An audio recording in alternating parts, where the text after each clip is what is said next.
Here we go.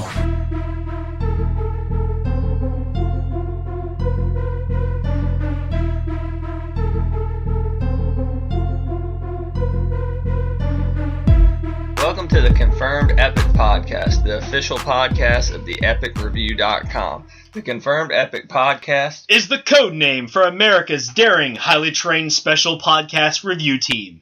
Its purpose: to review movies, comic books, action figures, and other staples of nerdom that rule our worlds. I'm Jerry Reed, codename Barbecue17, and with me today, as always, is Brad Bell, codename The Real Brad Bell. That's R-E-E-L, Brad Bell. As always, you can send any emails, questions, comments to thepicreview@gmail.com. Remember to like us on Facebook for breaking epic news daily. And today, the format of our show is, as always, we'll get into what we have been checking out this week. Then we'll cover some epic news items that have happened this past week. And then we will get into our feature review, which is Jon Chu's G.I. Joe Retaliation, the sequel to the much dismayed Rise of Cobra. So, Jerry, let's get right into it. What have you been checking out this week? What have I been checking out this week? Well, probably one of the biggest things that I've been checking out this week is I ordered a bunch of figures from NECA this week. Toys R Us seemed to have gotten some older stuff in stock, ToysRUs.com, and so I went on there and got a few good deals, but I also ordered some newer stuff that I was looking forward to as well. First of which was the new Prometheus action figures. The new figures in that series. I actually got David 8, the android that's played by Michael Fassbender. It's just a really, really cool figure. He's in one of the spacesuits that they use. He has two alternate heads. One that you're never supposed to take the helmet off, correct? Until they tell everyone that it's safe to do so, and they do. They find out it is. Another inside joke. Moving on. And so he's a really nice figure. The other figure is called the Deacon. It's actually the alienish creature from the end of the movie that pops out of the chest of one of the engineers. And it's really cool because not only is it a somewhat alien-looking figure, but it comes with two of the snake-like creatures. They're very bendable. And it comes with the head of the engineer that's fossilized in the movie. That's a pretty nice little touch. They added that in there. It is, and it actually opens up and stuff. You can take the top of the helmet off. It's very cool. So I ordered that. I got the Elizabeth figure from BioShock Infinite. She actually has a wonderful sculpting on the figure, but the dress is actually cloth, and it looks really good. And this is a game you haven't yet played, right? I haven't played it yet, but I have a lot of the BioShock stuff from the first two games. And I thought she could end up being sort of hard to get, and this was a chance to get her at a really good price. I got some free shipping that day. So Jerry is a diehard collector of all things, and if there's something he wants to grab, even if he hasn't experienced the property yet, he will go ahead and snag it up if the price is right. Yeah, if the price is right. I'm much more of a I appreciate the figure for what it is. You're a proactive collector. Even if it's something that I'm not interested in the property, if I think the figure is really nice and really unique and, brings something new to the table and well done, I'll pick it up because I like it on its own merits. Whereas it has to be a character or a property I really like, and before I start investing money into a collectible from that property. And I'm real nitpicky. Like with the Walking Dead action figures, I've just pre-ordered some of those from Big Bad Toy Store. And I pre-ordered the Daryl and Merle 2-pack. Sure. And pre-ordered Michonne, which it's the black and white 3-pack with the two pet walkers and the blood. Now, I talked myself into pre-ordering these because I'm like, I'm not going to order an action figure of a regular, everyday person because that's just stupid.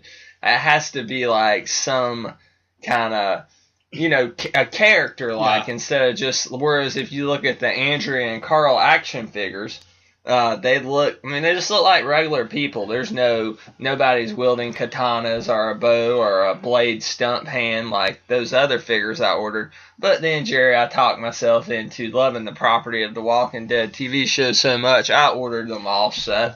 They are looking so much better than they used to look. The first wave or two of those figures really were crap. Yeah, I mean, they really looked bad. The paint was poor on a lot of them.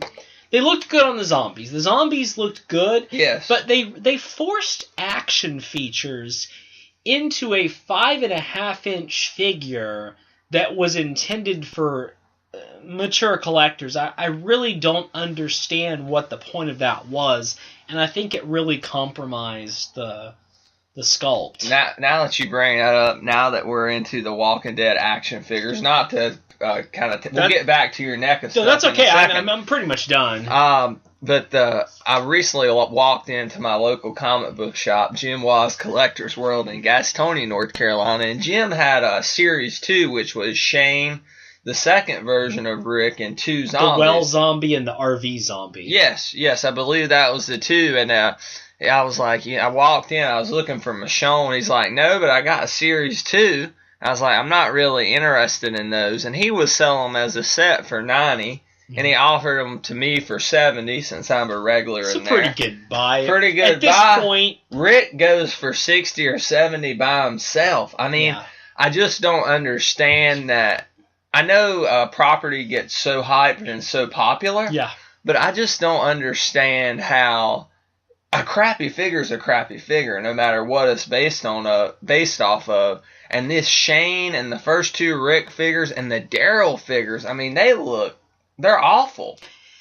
They're very poor for what people had come to expect from McFarlane for years, and they're in a really weird scale, and the paint work is not very good on them. No, the paint work was terrible. And I think, paint is one of those things that if there's a really good sculpt, paint can make it look better, or paint can kill it. Yes. And, I think that's an issue of McFarlane did some just real gloppy paint work that looked good. It looked good on the zombies. It looked bad on the people. But I think one of the issues is, and it has to be said, that if you are collecting one of these type of lines, if you're collecting The Walking Dead, where they're putting out, they're starting to put out more figures, but maybe they were putting out about 4 figures a year. I think it's almost in the TV line. It's up to about maybe 2 series a year. Yeah. For a while it was 1 a year, and a lot of those are zombies. So the last series was Merle, Michonne, 2 pet walkers, and 2 other zombies. Yeah. This latest series coming out later. The fall of this year, right? We've had 3 series now, and we're getting ready to hit the 4th one. Yes. Plus, they're doing some other things. But one of the things is that I think people get concerned, if they really like the new figures coming out. Like, Merle looks amazing. Carl looks amazing. Dead on now. Yeah, they're great. They had not to cut you off there, but they had a great feature on The Talking Dead, the show that AMC does after The Walking Dead, which is pretty much a live Walking Dead podcast with stars and incredible funding and stuff like that. But they showed the process they go through now. Now they actually have the actors come in, use a 3D printer, get them exactly spot on. Merle doing the real scanning. Yeah, they showed them scanning Merle, and I've seen a clip of them doing the same with Michonne, and you can tell why now these figures have really moved up a step. But you and I'm a little bit of a completist with lines like this, especially smaller lines where I can afford it. Yeah. I'm not going to go back and get the rest of the crappy figures just to be a completist. I'm going to start getting them now that they're good. Yeah. And I think some people feel that way, but I think the reason why they're higher is you've got people that say, gosh, maybe they're never going to make another Daryl. Maybe they're never going to make another Shane. Which they are. Daryl, they're re-releasing in a 2-pack with his brother, which the brother's the great figure that we have. It's just, I believe, the paint's a tad different on him. And Daryl's the same figure, same sculpt, but the paint work is way better. Sure.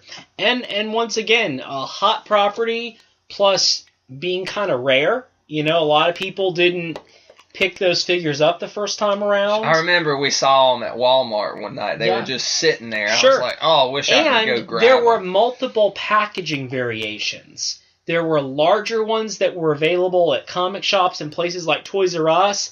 There were also smaller cards that were available at places like Walmart, so they could hang them on an end cap. So, interesting, though, that you saw the Series 2 for... You were talking about Walking Dead being a hot property. Very much so. And oh my goodness, the comic book, people like me, for instance, I've never read the comic. Jerry was reading the comic before the show. I've been reading the comic since about 2006. Yeah, so Jerry he was in on this early. Yeah. So a lot of people are going back and collecting the comics and stuff like that. And I was in Collector's World. This is the same trip. Jim had just bought a guy's entire collection. It was 10 long boxes or so. I mean, a huge collection. And I was like, why was the guy selling it? He had just found out that he and his wife were having twins. And he's like, I would have never, Jim paid him a pretty good amount for this collection. There was some great stuff in there, but Jim had went in and took out a few issues. He's like, the only reason I bought this collection is because it had issues 5 through 30 of Walking Dead in it. Wow. So that alone was worth a couple $1,000s. Oh my gosh. Walking Dead #1 is valued at right around $3,000. The first appearance of Michonne is, I believe, is issue 18 or 19. I'm not 100% on that, but it's valued at about $725. And the first appearance of the Governor is valued at around $300. Jerry, we're talking about a comic that's a couple years old. Yeah. And we're talking about first appearances of characters and #1s being worth thousands of dollars, like a classic Marvel or DC comic. Like the first appearance of Michonne is worth more at this point than the first appearance of Venom in Amazing Spider-Man #300. This blows my mind. What's your reaction to this? Well, I mean, we've said it a couple times, Walking Dead is huge. I mean, it is a full-blown phenomenon that there are people who have no interest in comics, or who had no prior interest in comics, who... There are some people, my wife hates horror. I mean, she really doesn't like horror movies. She loves The Walking Dead. It's just the character dynamic, and more so than being a show about zombies, is how does humanity handle something like this? And take it and think about this. I mean, this was very much a very small comic. I remember... Out of Image. Yeah, out of Image. I remember early on reading the comic... And, Robert Kirkman would talk about, like, hey, our numbers are up this month, and it'd be up, like, about 50 or 75 or 100 issues or something like that in the letters column. And he's like, that's great. And it really was this little property that grew and grew and grew. There's never going to be the number of Walking Dead issues out there. There's never going to be the number of those issues, like... You said first appearance of Michonne or Walking Dead #1. There's never going to be as many of those issues out there as there were of the first appearance of Venom or any of the Marvel or DC titles. Just because the property wasn't demanding that kind of manufacturing run at the time. You're probably looking at the numbers of most independent titles, which are pretty small runs and probably even smaller. It was a black and white horror comic. I mean, put that in perspective. It was a black and white horror comic that not a lot of people were reading for a few years. And now it's a huge thing, and people are wanting to pick those up, and there's just not enough of them to go around. That's why the prices go up. As a comic book fan and collector since middle school, I think it's really neat to see something else introduce somebody to the medium of comics, and at the same time, it still, as I said earlier, it blows my mind, and it's something very interesting about such a modern comic, not instantly, but just a few years later, being worth so much money. I could have bought all of them. Yes, that's what everybody thinks. This is a couple years ago. This isn't the 60s. Well, I had a choice. I had a choice on some of those issues. Did I want to pick up individual issues, or did I want to buy trades? Probably could have done either on a lot of them. What was the earliest you could have started picking up the individual issues? Like, when were you aware? This is a book I really like, but I think I started around 30. I think we tracked down that I started issue 30. Could you have got in before that, though? I probably could have been picking them up monthly, maybe about issue 24. Really? And then I think you would have just missed the first appearance of Michonne and the Governor, so you didn't miss out on too much. But it'd be nice to have those were floating around at the store still. Yes, just sitting on the shelf a lot of times. I remember going in Collector's World, and I've seen those Walking Dead issues hundreds of times. I'm like, what's this? And then, the first season of the show comes out. It's pretty good. It's not huge right away. It's big. And then second season, that show just takes off. The property build up on DVD. Hot. Yes, on DVD. Didn't have one of the biggest things for A&E when it showed the first time? AMC, I'm sorry. Yeah, it did have really high ratings, and the season finale of season 3 drew in a record cable rating of 12.4 million. I haven't seen it yet. Oh no, we're not talking about that. We know there's a lot of people who hadn't. Not there yet. But Jerry, I hate to delve too much from what we've been checking out, but this brings me to something interesting I've been discussing. We talk about the worth of comics and values of how The Walking Dead became so valuable so quickly, those early issues. Mm-hmm. Do you think that comics now, let's look at just comics from the big two, Marvel and DC. Let's look at the New 52. Do you think that with them starting a new continuity with something like Batman almost, will those early issues be worth anything? I don't buy them for that reason. Yeah. But I don't think. I mean, look at all the number ones that came out in the early 90s that you can probably find for, next to nothing. Yes. X-Men number 1. I mean, all of those comics had number 1s in the early 90s, and that was the hot thing, renumber as often as possible. Once again, there were tons and tons and tons of the DC, the New 52 relaunch. Tons of those were made. Tons of them. They knew the demand. And people bought them to stock up on them. Some people bought them to stock up on them. A lot of people bought all 52 number 1s. Walking Dead, nobody did that. Nobody thought to do that. Yes. Nobody was planning on doing that. That's how something gets to be big, is when nobody thinks about buying it, and then it suddenly has an explosion in popularity. If you go back if you really go back and look, are Star Wars toys expensive? Yeah, some of the original stuff's expensive, but there's a ton of it out there. Yes. If you go back and look at the G.I. Joe figures, are some of them expensive? A little bit, but there's a lot of them out there. Often it's stuff that nobody thought about. Keeping things in the package. Not many people thought to do that back in the 80s or considered doing that in the late 70s or 80s. Whereas now people do it, and there's more stuff in package out there than used to be. And it drives the price down. It keeps the price low. But people who buy comics like Jerry and I, we don't buy them to, I hope they're going to be worth so much money one day.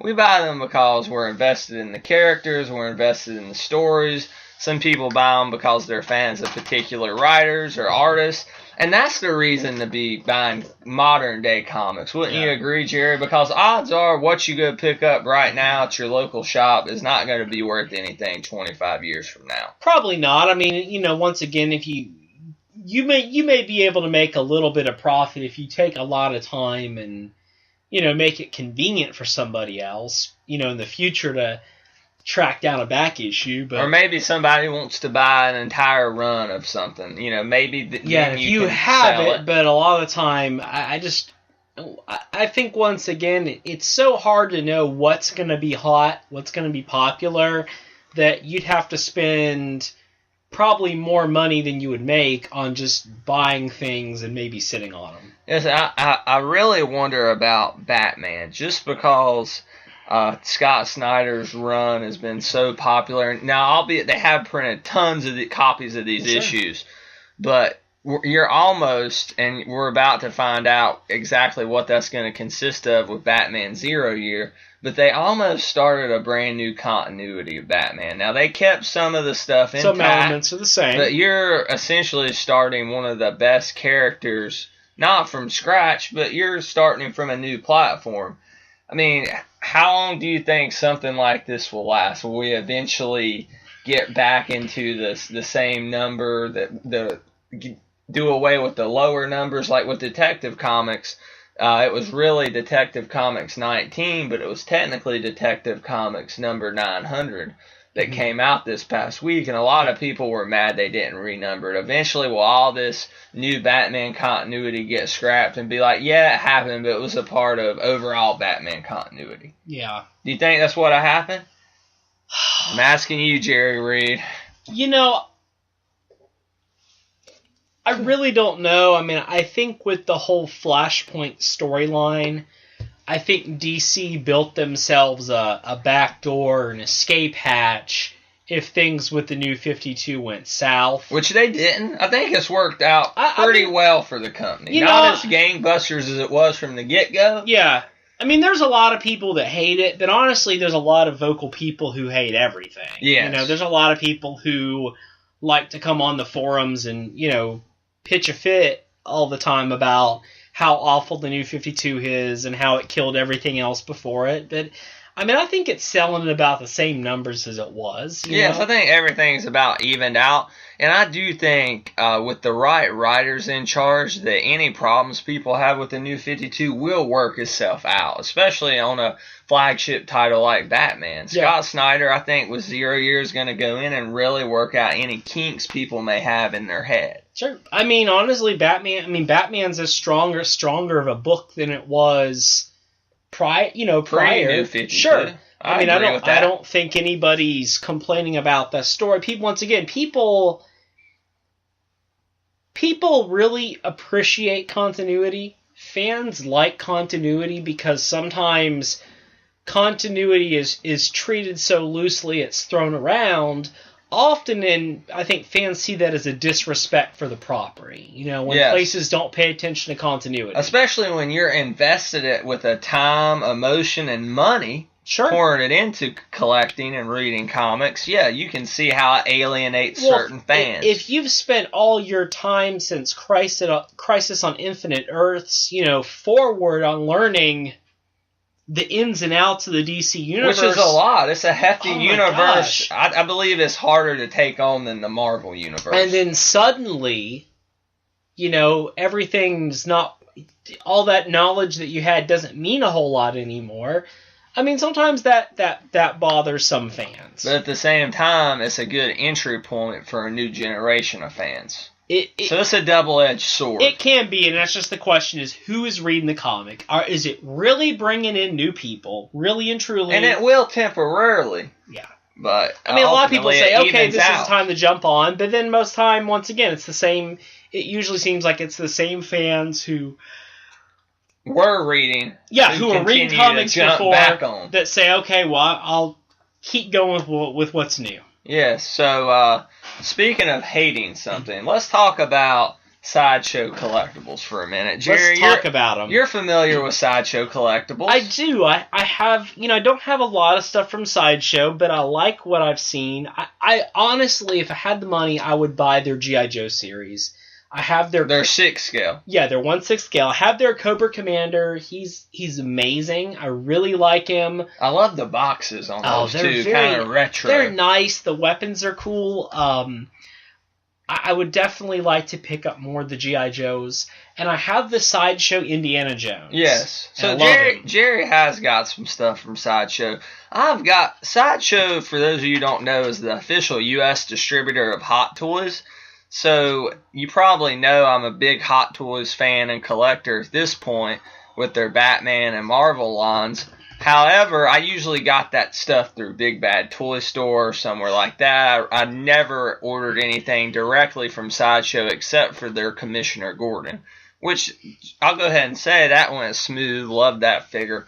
But I finally wanted to venture out and get my first premium format figure. For those of you who don't know, a premium format figure, the word figure may be a bit misleading because it's pretty much a statue. Yeah, they're not really articulated, are they? No, there's certain stuff like you can move Freddy's hand one way or the other, and some of them come with swappable pieces and stuff like that. Some come with two heads to swap out. But overall, it's a stationary figure, and they're statue. They're kind of mixed media too, which is the allure to these figures. Yeah, they're not just what Sideshow usually use. Polystone. Yes. Is that the material they usually use? They're not just one hard material. That's the most statues are polystone. Like Bowen and DC Collectibles, same thing with their statues. You know, like with Freddy, his sweater is actually stitched. Yes, it's hand stitched. So. Jerry mentioned Freddy, so I got the Nightmare on Elm Street latest Freddy Krueger premium format statue, or figure, if you will.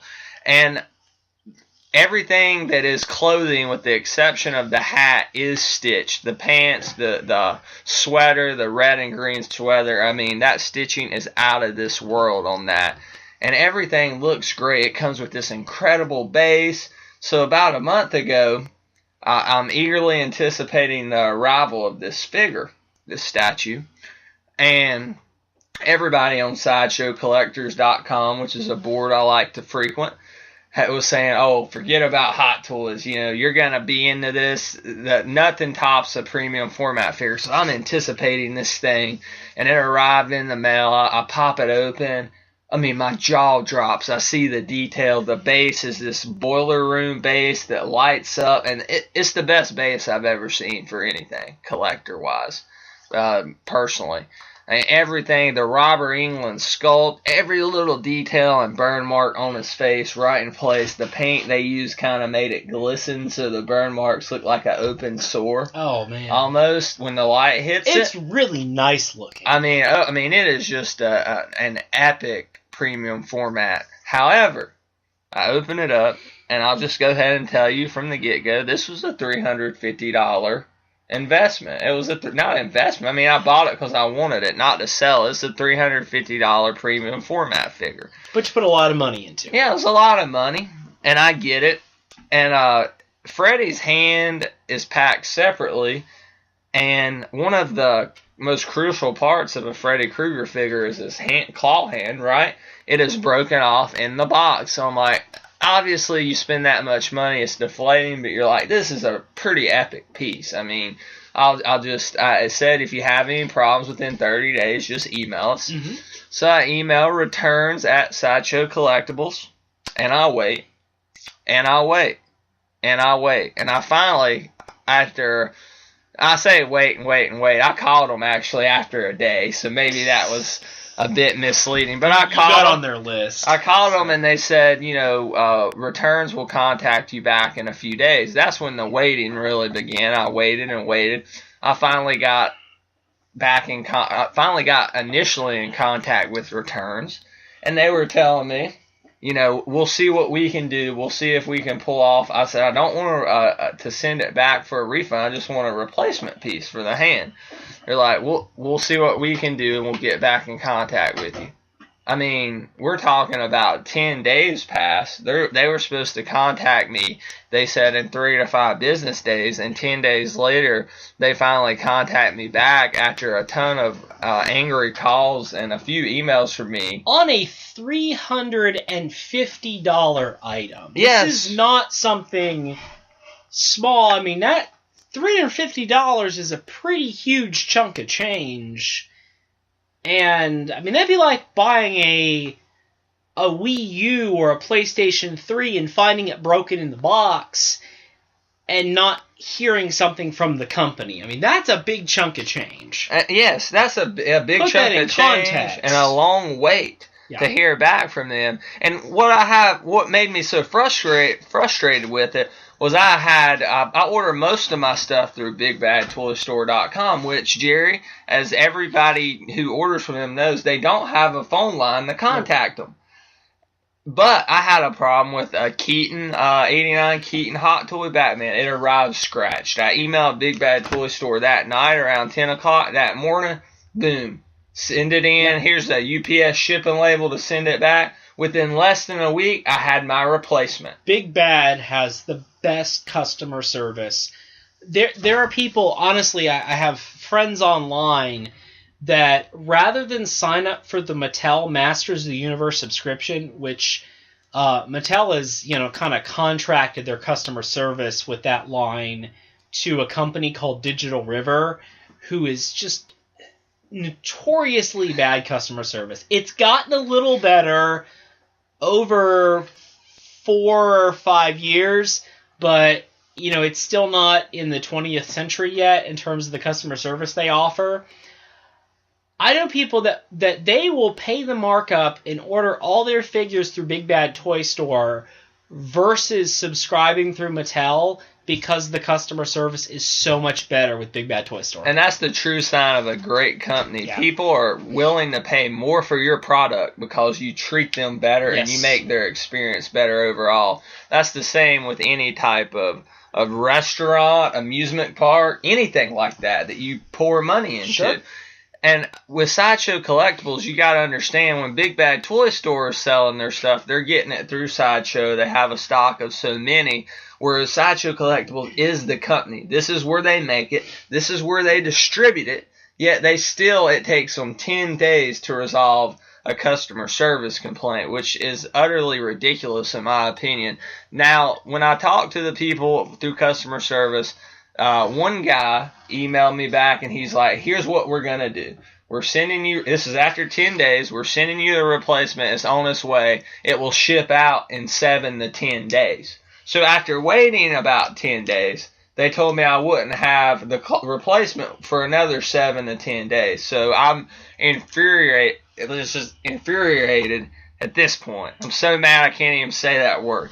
But I was very... That's pretty mad. I was very upset at this point. I've lost my grasp of the English language! So not only that, they said it'll be 7 to 10 business days. The guy says, email me back. I'm not going to mention his name on the podcast. That's a good idea. He emails me back. He says, hey, 7 to 10 days it'll be there. If you have any questions, email me back. So he sent him a quick email right back. Hey, how is this shipping? Is it going to be out UPS or will you provide tracking? That was my question, Jerry. Get an instant response. I'm out of my office. I call back. Oh, he's going on vacation for a week. Well, don't tell me to email you back if you're going on vacation. So they put me in contact with another customer service guy. And which it took me about a day to get a hold of him. But he said, don't worry, I'm going to work on this right away, sir. And instead of taking 7 to 10 days, they got it out in about 3 or 4 days, which was really good. Here's the thing, though, Jerry. When Sideshow gives you a replacement, they want you to literally obliterate the original and provide photographic evidence. So they wanted it completely destroyed. So they said, to do this, we recommend you put the piece in a pillowcase and take a hammer to it. And then, if not, they charge you for the replacement 10% of what the figure costs. So what's 10% of $350? That's still a little bit of a chunk of change. There's a black market for broken Freddy Krueger hands. So it took about over 2 weeks. Well, I got this figure at the start of March. We're at the start of April now, and it's finally resolved. Great piece. The clothing, the stitching was amazing. The sculpt was amazing. I confirmed it at a grade and a half just because I took a half a star off from Sideshow's customer service. But Jerry, what's your opinion on this? What would your reaction have been if you would have ordered this piece and had this experience? One of the things that I have picked up on in my history with collectibles is that the quicker you can get something resolved, the better it is. At least let me know you're working on it. Let me know you're working on it, and let's be honest, the collectibles often are limited in nature. Yes, this was. It was a limited of 1,200 pieces. 1,250, I believe. So there is always the possibility that you might be the person that orders and there's no more customer service stock left, you know. I don't know. I mean, there are horror stories that you hear, and so I always want to be like, okay, I want to know things are happening. I want to know things are working, because nobody wants... I saw some really weird... after you were talking about this, I went online... Is this the Joker? This was the Joker. I was going to ask you to get... Will you get into this? I'll get into this. Once again, I mean, I can't confirm this truly happened. I saw somebody put the email online. They showed it on a forum. But let's preface this by saying, after my experience, it's believable. It is believable. A guy posted the email that he got from Sideshow. He'd ordered the premium format Joker, which went off the shelf like hotcakes, yeah, and is now valued at $500 to $1,000, retailed for $350. Got this piece that he paid. What do you think he paid? $350. $350. It was either $350 or $400. Okay, that's a lot of money. Yes, that's a lot of money for a collectible statue, you know, whatever. He gets it, and it's broken. The leg is cracked off. Sideshow asked for him to send him a picture. That's not uncommon. No, to ask they for a asked picture. me the same sure. thing. He sent him the picture, and and the response email basically says, well, you can glue it and get like a, I don't know, $25, $50, something dollar credit to your Sideshow account. Or, I'm trying to remember what the other option was. They're asking him to use, like, Gorilla Glue? It wasn't Gorilla Glue. There was a type of glue they mentioned, though. They're like, it looks like a clean break. And the guy's like, this is a $400 statue. Plus shipping. Yeah, I'm not gluing this thing right out of the package. Which was my reaction. Yeah. Then they came back and said, oh, well, no, we told you there was a third option that you could, you know... Yeah, after he blows them... piece. After he blows them up on the message boards, yeah, they then want to cooperate. I don't know. I've talked to a lot of people who say Sideshow's customer service has gotten worse. I don't know. Maybe if it's they're having a harder time. I will say this. I just want you say customer service. Yes. Let's not combine the customer service with the returns department. If you call Sideshow customer service, they will be right with you. They will do the very best they can. Okay. But returns is a completely separate department. Handled differently, okay. And those people who are as sweet as they can be and as helpful as they can be at the customer service level are pretty much unable to do anything except cancel order, place an order over the phone. They can't really help you out with returns. So I feel bad for them because they have to take all the heat and angry phone calls for the people that returns is pissing off. Sure. And let's talk about the root issue of all these things, whether it's, you know, Mattel Masters of the Universe stuff, whether it's Sideshow, whether it's DC Collectibles, who I've had kind of a little thing going on with because I've bought 5 DC Collectibles things that have basically broken out of the package, and they have no discernible customer service that I'm aware of. That's even worse. I have tried and tried and tried. I have talked to a couple comic shops that said they don't even carry DC Collectibles stuff anymore because it breaks, and people just return it, and they just end up, you know, not selling the merchandise because they end up taking a hit because they paid to sell this. Sure. Quality control for a lot of these companies just seems like it's ridiculous. And not to talk down on just action figure collecting, because I collect action figures. Yeah. But I think it's a little different when you have, I mean, that's a $20 figure. Yeah. As opposed to something that costs $350 to $400. You better damn sure make your quality control is right on those things. You know, stuff is always going to happen. There's always going to be little flaws. But there are some massive quality control issues that I see. Things packed weird. Stuff where, like, everything seems to break. I mean, the DC Collectibles Killer Croc figure. That was a $50 to $60 figure. And the figure alone is an epic figure. Oh, it's beautiful. Took it out of the package. The arm was just off. Just fell This off. has happened to... I mean, you can go and look. This seems to be epidemic. I mean, I really think that everybody who has one of those Killer Crocs, eventually that arm is going to fall off at some point. The plastic is a really weird... That's some kind of manufacturer's defect. It seems like it's a very brittle plastic that almost like disintegrates over... I don't know quite how to explain it, but... It seems like there's just quality control really is a tough issue for a lot of companies to wrap, and then to wrap their minds around, and then to figure out how do you address the people that are affected by it. Yes. So I hate that you had that experience. Needless to say, I have one pre-order. It's the Hot Toys Avengers Iron Man at Sideshow, which I've been doing on a payment plan, which is one good thing Sideshow offers, because you can... For expensive stuff, you can pay on as you go.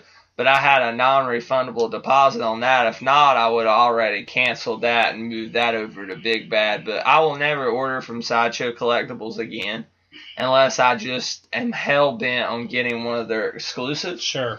If I can get it somewhere else, preferably Big Bad Toy Store, or at this point even a local comic book shop where it may take them longer to get it, I'm going to go that route.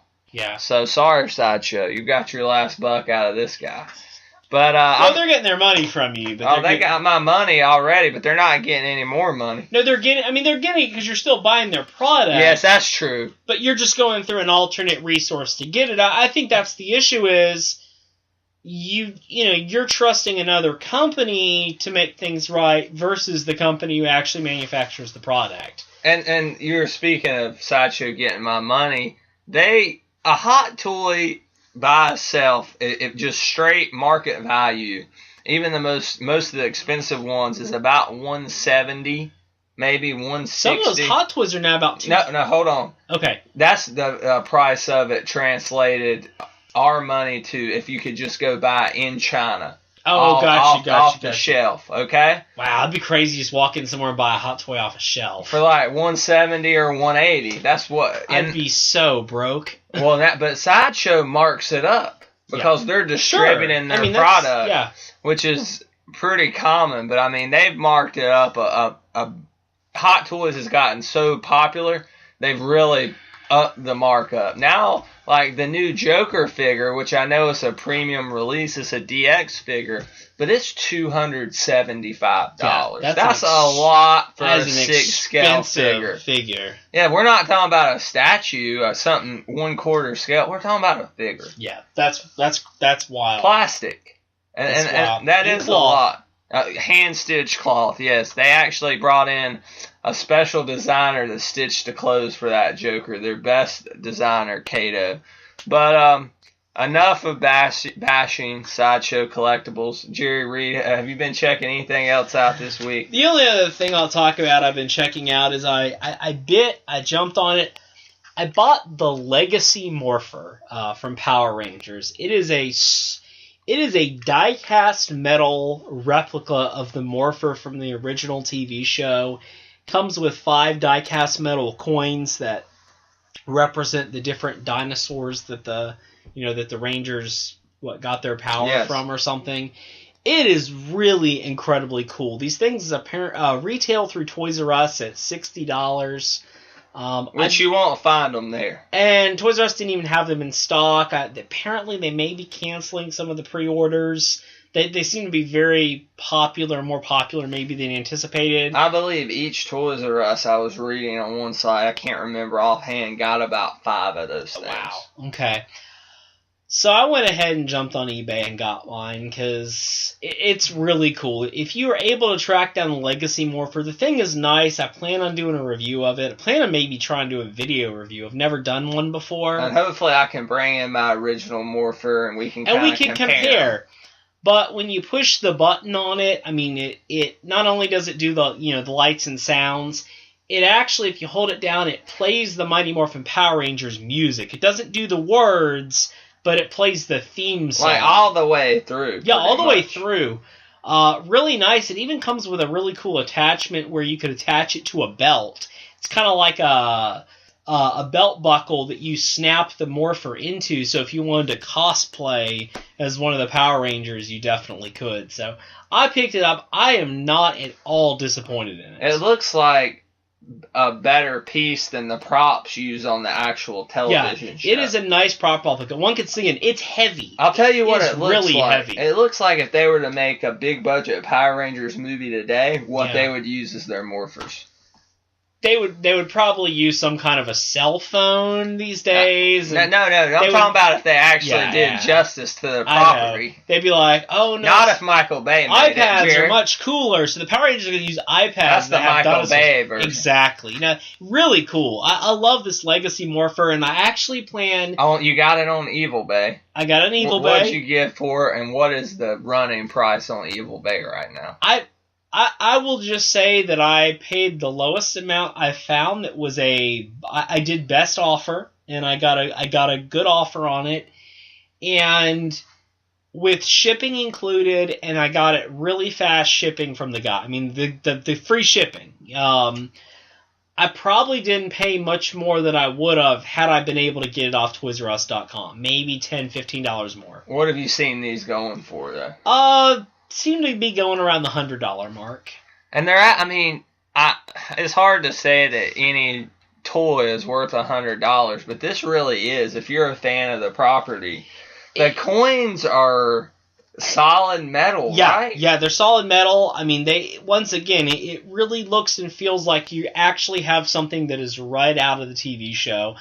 And a lot of Brad and a lot of our other Epic review contributors, you guys are a little younger than me, and some of you. So we were in the height of the Power Ranger phase. No, I was probably just about at the point where I would have been out of it, but I was really into Power Rangers. I had a lot of friends, older and younger.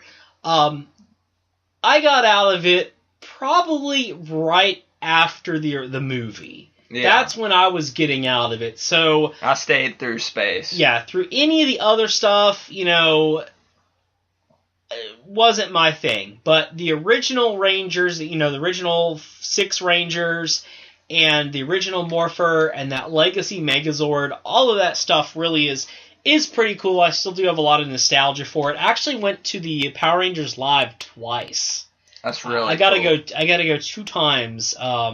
By a crazy accident, so it was pretty exciting. 2013 has been a big year because it's the 20th anniversary of when the original series aired in 1993, and the Legacy, they're putting out Legacy products, which is the Morpher, and they have a die-cast Megazord, and they have a Red Ranger figure within that Legacy line that's out there if you can find them, but if not, you had to head to Evil Bay. Luckily, I have all my original Power Ranger stuff. Have all the aliens. Have the Dragon Zord. I have all the bigger 8-inch figures from the Triangle boxes. Really? Yeah, I have all those. Those Triangle boxes were so cool. Yes, they were very cool. It was really interesting to have a figure like that came in a box at that time. Yeah. It made them feel very unique.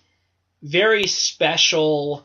They felt like something that, was just real different than what you usually found at the store. I still have my original Morpher, which is why I was not planning on picking up the Legacy Morpher, but man, this thing is a beauty. Now, my dream would be, I recently gifted myself the Dragon Dagger, which was my most coveted and sought after collectible ever. I found one on eBay for around $100 and picked it up this past Christmas. But if they did a Legacy Dragon Dagger, man, yeah, that's it's an actual flute. Yes, that's something I would pay a pretty penny for if they did that. But never can have enough Power Rangers. So, all right, let's get into the last thing I've been checking out. I got a chance to read Jason Aaron and Simon Bianchi's Thanos Rising. Within the entire company of Marvel, Thanos is almost, since Avengers 2 when he appeared post-credits, has became Avengers 2. Excuse me, Avengers 1, where he appeared post. Brad watches movies in the future, but he's gonna be the main antagonist in Avengers 2, which is it's June 2015. I'm sitting in a theater May watching 1st, Avengers 2. May 1st, 2015. I'm sitting in a theater watching Avengers 2. It's quite impressive. It's April 4th, 2013. I'm sitting here podcasting about Avengers. He's doing a Dr. Yeah, it's Dr. Manhattan. Come on, they get that. They know it's Dr. Manhattan. Some people may. Oh, well. But, so Thanos is kind of the primary baddie in the Marvel Universe right now. And pretty much in the Marvel company. What they have done is, in Avengers, New Avengers, the new Nova book, the new Guardians of the Galaxy book, they're all this building toward this big event called Infinity, which is going to put the Marvel Universe up against Thanos for around 6 issues, or 6 months, if you will. And so Marvel wanted to go back and kind of tell a definitive Thanos origin story. So this is where we get Thanos rising from. Oh, okay. We're talking about from birth Thanos, until he becomes the Mad Titan. Thanos Year 1. Yes, it's Thanos Year 1. Okay. That's pretty much what it is. So this was a very eagerly anticipated book. I mean, there's a lot of people who are big fans of Thanos, and it was perfect timing with the end of Avengers and everything like that. The book was out this past week, and it got some bad reviews. I'm talking 2-star reviews, people calling it, utter crap, just saying it was messy storytelling. The art was messy. The art was so bad it couldn't really lift Aaron's messy storytelling up. So I'm like, I kind of have this preconceived notion that this book's going to suck before I ever look at a panel. So I get into this thing, and I'm like, wow, it's a really interesting to see somebody that will become a homicidal, world-killing maniac as a child, grow up. I mean, in Thanos, it takes you before Thanos. He's born, he has a mutation which makes him appear purple, and he is pretty much a part of the eternal race. And his mother wants to kill him from birth, and it takes you through him being a young scientist as a schoolboy. And there's these almost Komodo dragons that interpret the Titan, which is a moon of Saturn, where Thanos lives. Thanos' home world. Okay. He's from Saturn. A moon of Saturn. A moon of called Saturn. Titan. Titan, That's okay. where Thanos is from. Okay, gotcha. Yes, so that's Thanos' home world, although technically it's a moon. There's these Komodo dragons that kind of inhibit. They're a species. I don't know what the technical term is for them. But Thanos has to dissect one of these things in science class, and he doesn't do it. Well, there's a girl that Thanos kind of likes. Her name's Cythera. I believe it's Cythera. And she and Thanos, along with some other school kids, they go to explore these caves. They go cave diving pretty much. And they're wanting Thanos is kind of a young scientist, even though he's a grade schooler at this point. He's wanting to search out these. He has a fascination with gems at an early age, and she tells him there's these gems. Wait, with gems or with gyms? Like where not people Jim work... Halbert, like no, like gymnasiums, like where people work out. not Okay. gymnasiums or not GIM Okay. gyms, but like GEMS. Oh, okay, like Spike on My Little Pony. Yes. He likes Heats gems. Like the Infinity Gems. Does he eat them? I don't. Who, Thanos? Yeah. No, he doesn't eat the gems. Spike on My Little Pony eats the gems. But anybody who knows about Thanos, he uses the Infinity Gems to power the Infinity Gauntlet, which he can pretty much manipulate the entire world with that Infinity Gauntlet. So you see that he has an early kind of fascination with these these gems, even though they're not technically Infinity Gems. So he goes to kind of look for these. And Thanos is, he's liked by the kids. They see him as different. And Thanos' father, he rules, he is the leader of Titan. So Thanos' brother is kind of better looking, more well known. But people think Thanos is cool. He's got the mutation that makes his skin purple and stuff. He doesn't look like the other kids. So they're down there cave diving. And it's a cave-in. Thanos gets trapped, and he's trapped with all these Komodo dragons, and he can't kill them. He can't kill anything innocent. He couldn't dissect them in science class. He couldn't kill them in here. He's like, I will have to starve before I will eat any of you. And he finally breaks out. He digs to the top, and these Komodo dragons, they didn't eat Cythera, but they ate everyone else. So, if he would have killed them, this wouldn't have happened. And it pretty much Cythera says, we need to take care of them. She's pushing him toward kind of what he will inevitably become. This gotta kill these a world dragons. Killer. So he goes in, and the last panel, he's slaughtering all these dragons, ripping the bones out of them. I mean, this is where he kind of snaps. But it was Thanos is not an easy character to humanize. People have he's this evil being who lives for death, and even if he wasn't, he's a purple mutant. How can we make him relatable? But they put him through stuff like science class and dissecting stuff and, fitting in with kids and doing stuff that, you would expect any kind of alien young person to do. I guess if you expect them to do anything. Does he get into a schoolyard scuffle with a young Adam Warlock?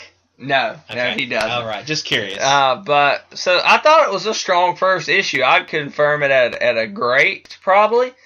And everybody else thinks it's crap. I don't know if they think it's too simplistic or it's just a simple sit-up. But I think people need a good introduction to this character. And if you're looking for that, if you're wondering who the hell this Hellboy lookalike was at the end of the Avengers, then yeah, I heard a lot of people say, is that Hellboy? Yeah, somebody What? we were with asked if it was What? Hellboy, which is just unforgivable What to did he ask do? that. Why would it be Hellboy? Why would he be in the Marvel I can see universe? maybe if you thought he was Kang, but not Hellboy. Yeah. So, if you're interested in the character, even if you're not going to get into this whole Infinity event that Marvel's doing, you just want to know who he is for the next movie. When the trade comes out of Thanos Rising, if number one's any indication, I think it'd be worth picking up. But Jerry, I think that's going to end us for checking things out this week. Okay. All right, we'll just talk about a few epic news items real quick. Jerry, Matthew McConaughey has been cast in the lead of Christopher Nolan's next film entitled Interstellar, which will be out November 7th, 2014. I mean, Matthew McConaughey in a Chris Nolan film. Yeah. Jerry, what are your thoughts? It's not a mix you would expect. It's not a mix. I mean, it's not a mix. I don't know. I mean, is Interstellar about, like, space guys that don't wear shirts or anything? Or I don't know. It's about people who use these like wormholes, like almost holes in time, to travel and stuff like this, and use it to travel across the galaxy. And it's a very Christopher Nolan like film, but this is not a very Christopher Nolan like casting match. We'll have to see. That was kind of weird. So that was something. Also, Zoe Saldana, how do you pronounce her name, Jerry? I think it's Zoe Saldana. Okay, Zoe Saldana is being cast as Gamora in Guardians of the Galaxy. We saw her play Neytiri in Avatar, and this seems like a good fit to me. And she was blue in Avatar. Yeah. And isn't Gamora... She's green. Green, yeah. She likes to be all the different colors, so interesting. Yes, and I like, it's a very interesting cast they're putting together for Guardians of the Galaxy. Chris Pratt, who is best known for playing Andy on Parks and Rec, is going to be Peter Quill. Dave Bautista, the professional wrestler, is going to be Drax, the Destroyer. And now we have Zoe Saldana as Gamora, and it looks like Adam Sandler and Jim Carrey are probably going to voice Groot and Rocket Raccoon. We don't know which one's going to voice which, but interesting. This is an interesting cast, Jared. It is really all over the place, and I think we'll just have to wait and see on this I'm really excited for this one. It sounds like it could be a lot of fun. And I think this is what's really cool about that is how many people really can have like some kind of preconceived notion of what a Guardians of the Galaxy movie should or shouldn't be. Only like diehard Marvel comics. Yeah, I mean, most people, Batman, people have like real preconceived notions. So Superman, there's so many opportunities people to have experience the preconceived property. notions. Spider-Man, X-Men. But Guardians of the Galaxy's I feel like it's pretty wide open. I mean, I know there's hardcore fans out there of Guardians of the Galaxy, and I know they probably have things in mind that they want, and they may really like this casting, or they may be rolling their eyes at it. I don't know. But I think for the most part, this is pretty cool that it's so wide open for most people. What's interesting is all of Marvel's Phase 2 movie stuff, as well as their current, ever since Marvel Now relaunch, is focusing on the cosmic aspect of the Marvel universe. Well, it's good with bringing Thanos in, too. I mean, if they bring him in for Avengers 2 or whatever, he's going to play probably some role in Guardians, but I don't think he'll be the primary villain in that film. But, Jerry, I know you're not a big Marvel reader. One of our colleagues, Andrew Stokes, he's a Marvel fanboy like myself, and he hates the cosmic stuff. Yeah. I like it. He hates it. He likes the more street level stuff. Yeah. I mean, what is when superheroes kind of embark on these cosmic adventures or challenges, what's your reaction to that? I mean, it really depends on the characters and stuff. One of the things that I have the most exposure to with Marvel is Secret Wars. That's a cosmic That's event. A very cosmic story, and I love Secret Wars. I've read Secret Wars, a few years back, and I've really got the huge omnibuses over there. I have the best story about those, too, getting those Secret Wars omnibuses. But or omnibuy? Speaking of omnibuses, speaking of good customer service, tell it real quick. Okay. Just tell it real quick. So, I wanted to read Secret Wars. I knew it was only 12 issues, and I'll tell you the main reason I wanted to read Secret Wars, because there was an action figure line in the 80s that Secret Wars was based around. Actually, the idea was Mattel wanted to create a Marvel line, and Secret Wars was written to give Mattel a story where all of the main characters showed up together. That storyline is also the first time you ever see Spider-Man in the symbiote black suit. That is true.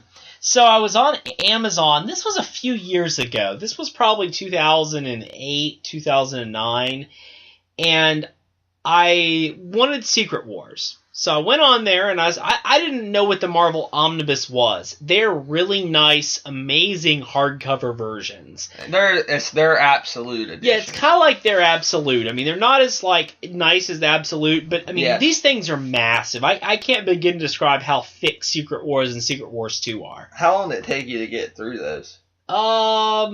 Secret Wars probably a couple days. Secret Wars 2 longer. Yeah. So anyways, I ordered them from Amazon. I jumped on there, and I'm like, oh, Secret Wars is only $10. That's not bad. That's not bad at all. So I looked, and it said Secret Wars 2 Omnibus. And I said, okay, well, I'll throw that in there, too. It was $10. $10 as well. I finally, I order them, they're being shipped to me. I think I got free shipping because I spent more than $25. I think I threw something else on there, too. I didn't have Prime at the time. So I get on there. I get these things in the mail. They're massive. I had no clue. These are maybe $75, $50, $75, $100 books. I believe the second one retails for $100. Paid $10 for them each. I then get a email from Amazon that says they had mislabeled these products, that they had mislabeled them as that we thought we were ordering trade paperback editions, and they accidentally sent us omnibus editions instead, and because of that, they sent me a free, $15 or $20 Amazon credit. So I got... Talk about good customer service. $200 worth of books, probably for $20, and then I got a $15 credit because they sent me... they sent me gold instead of bronze. I mean, it was the craziest story. But wrapping up this whole comic book, movie, cosmic thing, it's hard. It has to be done really well because you have to separate yourself from the most iconic cosmic properties like your Star Wars and your Star Trek. And it's always tricky territory when you put superheroes in that kind of atmosphere. Well, and it's also that kind of thing too, where if you always read Spider-Man, I mean, Spider-Man typically is kind of that in New York City. Yeah, New York City. Out of there. When you read the big team-up book, suddenly things take on a different dynamic, and if you're not familiar with that, it can be jarring. It's like, if you read just Batman by himself, Batman's dark, gritty, he's usually always in Gotham. Semi-realistic. Yes, semi-realistic, versus suddenly you read Justice League, and he's like, flying around in space with people. You're like, what the hell is this? This is really different, so... Yeah, and when it's done well, as I feel like Joss Whedon will do in Avengers 2, and I believe Guardians of the Galaxy will be done well as too, because Marvel hadn't had a misstep as far as their movies are concerned, and Jonathan Hickman is the ultimate guy to sit up a major story and pay it off at Marvel, so I believe that works really well as well. I just want to end Epic News with kind of some bad Epic News, actually 2 bad Epic News stories today. One's a little bit less worse than the other, but LucasArts has shut down, Jerry. Yeah. Disney has planned to shut down LucasArts.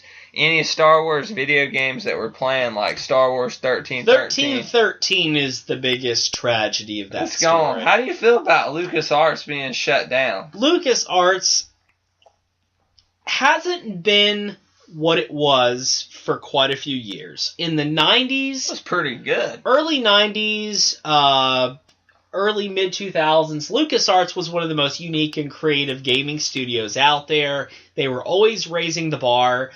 Over the past couple years, they haven't done much, but I think that people were really feeling that Star Wars 1313 was going to be a return for them to something really cool. It was a R-rated Star Wars game with incredible graphics. Yeah, and an interesting, unique concept of just kind of being a sort of a, everyman bounty hunter in the Star Wars universe. Yes.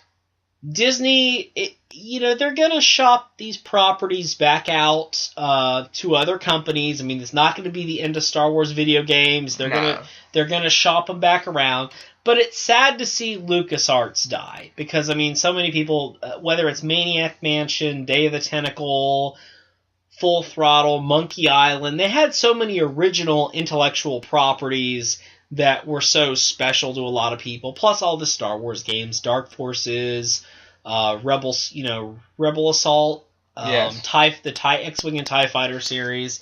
So it's always sad to see them go, and, but there will be more Star Wars games that come out. Yes, there will be. And they said they want to focus more on games that will be more interwoven into their kind of storytelling dynamic for episodes 7, 8, and 9. So it'll be interesting to see the future of Star Wars video game, but it's sad to see LucasArts go. Speaking of sad to see people go, we just want to mention that legendary, probably the greatest film critic of all time, Roger Ebert, has passed away today as we're recording this podcast on April 4th, 2013. He died of cancer. He just recently found out he had cancer, so it was kind of took him by surprise. It all kind of happened quick. But he's had a lot of stuff. He's had a lot of health problems, but for about 9 years he couldn't speak. Yes, and yes, so bad. I'm not trying to laugh that he couldn't speak, but he, he had some really severe health problems. I know that he was continuing to write movie reviews, and I guess it made him seem more prevalent than he was. He was more vocal, even though he couldn't talk. He remained vocal in the film critic circle. Sure, he would still write the reviews, and for the TV spots, they would have voice actors that would read them, so that you were still hearing his words spoken. I think one of the things, the couple Roger Ebert quotes that I was looking at today as I was thinking about this, that are always good for, maybe for anybody to think about. One was kind of his famous quote. I might be changing a couple words around, but it was a good movie can never be too long, and a bad movie can never be short enough. What about a good podcast? A bad podcast? Because this one might be a little long today. Yeah, good podcast could never be long enough. The other quote was something I thought was really interesting, and he was talking about, and I was reading some people's criticisms of the movie that we're about to, talk about, G.I. Joe Retaliation. I was on a forum, and a guy said, G.I. Joe Retaliation was awful, and somebody said, well, I don't know, I kind of liked it. And he said, what movies do you like? What movies do you like? Come on, tell me, because surely this doesn't rank up there with The Godfather for you. And the guy's like, well, I never said it was. There was a great Roger Ebert quote, and he says, if somebody asked me how Hellboy is, they're not asking me how Hellboy is in comparison to Mystic River. They're asking me how Hellboy is in comparison to Superman or Batman or The Punisher. And properties relatable to that property. Yes, that movies have they have their own thing that you compare movies within their genre. He didn't he wouldn't necessarily compare every movie to the greatest dramas ever made, or every movie to the greatest, love story ever made. That movies were compared within their own genre. Otherwise, you're setting most movies up for disappointment or failure. So, an important voice in film criticism, and a voice that's sadly lost. And we will always have the 2 thumbs up rating to remember both him and Gene Siskel. Exactly. When you think of movie rating, you think of Roger Ebert, you think of Siskel and Ebert, you think of that 2 thumbs up. 2 thumbs scale. up. So Roger Ebert on your life, thank you, and 2 thumbs way up to you. Hopefully you're resting peacefully now. So on that note, we're going to move into our featured review of the week, which is the G.I. Joe sequel, the much anticipated G.I. Joe sequel from director Jon Chu, G.I. Joe Retaliation.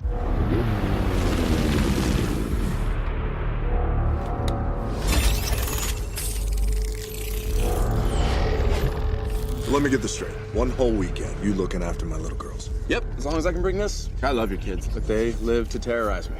I do. See that? Security's early.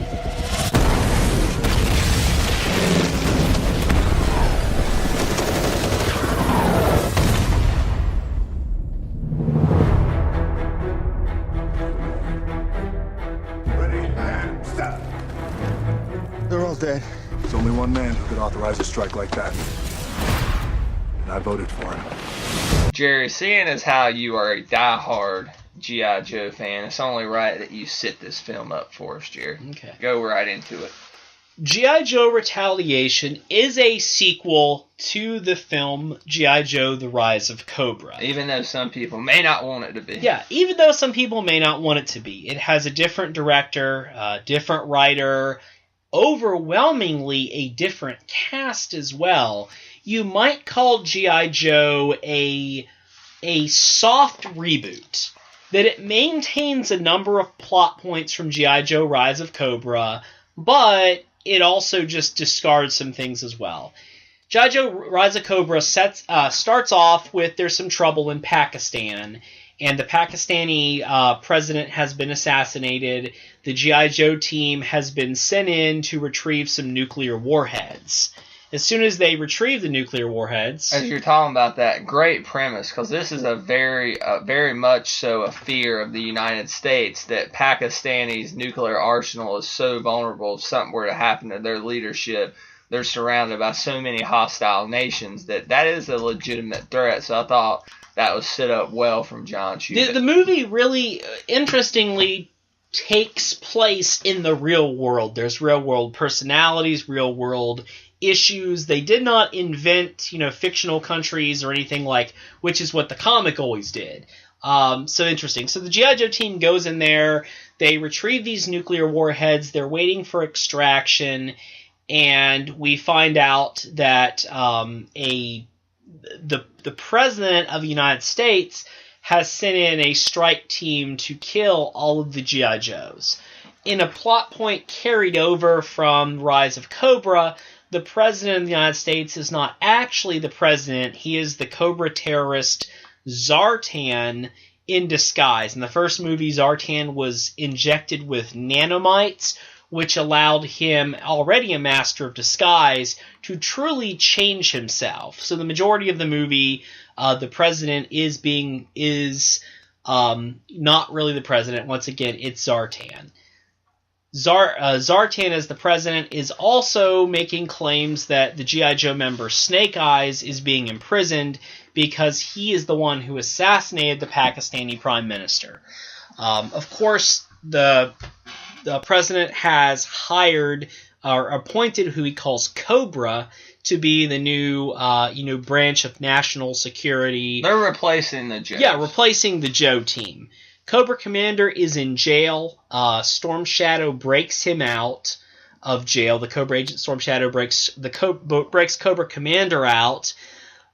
Snake Eyes and his apprentice Jinx are working to try to track down Storm Shadow, and the surviving members of the Joe team, led by Roadblock, played by The Rock, are having to go and try to track down any help they can, which is in the form of General Joseph Colton, played by Bruce Willis, the original G.I. Joe.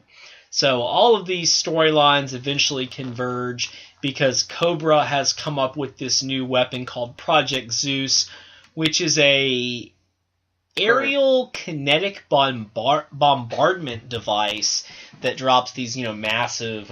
he pretty much drops a rod on the earth and destroys giant like metal rods that cause all of this damage.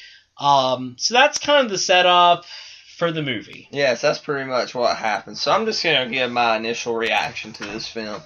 I was excited about it. I remember hating the first one.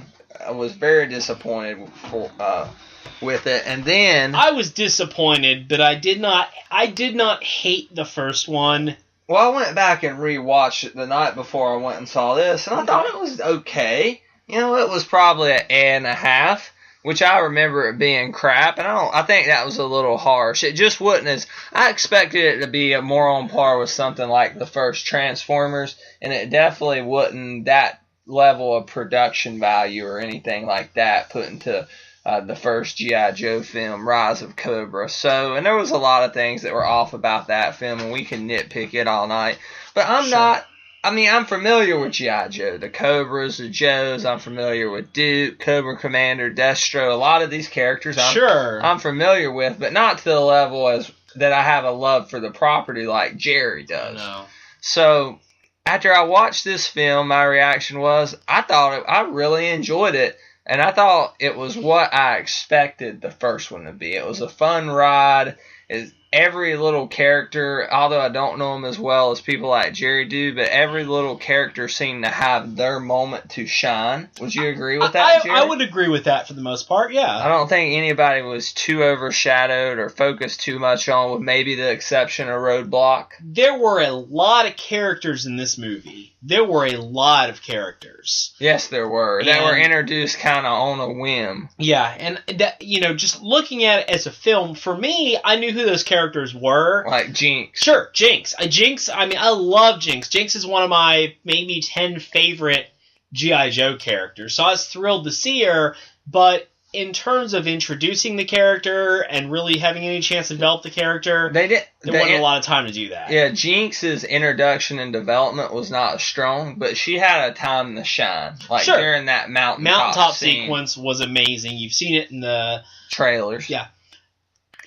Here's the thing. Were you going to say anything else about your thoughts initially? Well, I thought the floodgates are about to open, my friend. Yes, Jerry's Joe floodgates, but the introduction and setup to some of the characters like Lady J or some of the characters that were introduced rather quickly was not the strongest, but as I said, they had time to shine. I thought for the most part, the major characters like your Cobra Commander and people like that did have time to shine, and they really established Cobra in this film a lot better than they did in the first film. Very much so. Cobra Commander in this movie, different actor was in the suit than provided the voice. Yes. But every time he was on the screen, there was just a powerful presence that I mean, I don't want to be, blasphemous here or anything. Don't say Heath Ledger's Joker. No, I was going to say Darth Vader. He just had that presence of the original Vader. Darth Vader. Yes, especially it being a guy in a suit. When he was there and suddenly he's there, and I mean, everything else can be going on around, but you're like, oh my gosh, you're entranced. This powerful dark presence. Yeah, I really thought they did a good job with Cobra Commander. Looked like Cobra Commander that most people are familiar with, because Cobra Commander's 2 looks are typically either a hood or a helmet with a flat reflective face, a shield. Yeah, this chose to use the helmet that has the flat reflective shield face. I like how they went with the all black. It kind of emphasized the tone they were going for. Sure, because he's usually portrayed as either blue traditionally, but in recent years, black has been pretty prominent for him as well, and it looked really good. Kind of a modern age approach to that classic character. And the way they set it up, how I guess you would say it was his breathing, where at times it sounded like a hiss, like that. Oh, yeah. That was a good idea. That's never been something that Cobra Commander has had, but it worked after the events of Rise of Cobra and really made him quite menacing in this movie. It's so weird because one of the best actors in Hollywood right now is Joseph Gordon-Levitt, and 2009 was before he really hit his stride when he was playing Cobra Commander in that film, which at that point was just a glorified scientist. But they kind of wasted him in that film almost. And then here we have a guy in a suit we never see, somebody else providing the voice. And it was just done way better than this great actor. Super powerful. Super powerful. Yeah, so Jerry, that was kind of my initial reaction. All Let right. the floodgates open, my friend. Okay. One of the biggest questions, I know this came up when the first movie hit, and I know people were talking about it before Retaliation as well, is what is G.I. Joe? Because it's one of those properties that I think is a lot of different things to a lot of different people, depending on when you jumped in. Obviously, G.I. Joe has its roots in, traditional military. I mean, the 12-inch figure was, very traditional military. Was that introduced in the 70s, In the right? 60s. 60s, Mm-hmm. okay. The 60s. I just remember Eric collected them on that 70s show. He collected the 12-inch In the doll. 70s, G.I. Joe went from being military to being the adventure team. The Vietnam War made, military stuff very unpopular, and so Hasbro elected to turn G.I. Joe into an adventurer. So you had G.I. Joe, fighting mummies and giant gorillas and spiders and things like that. It was called the Adventure Team.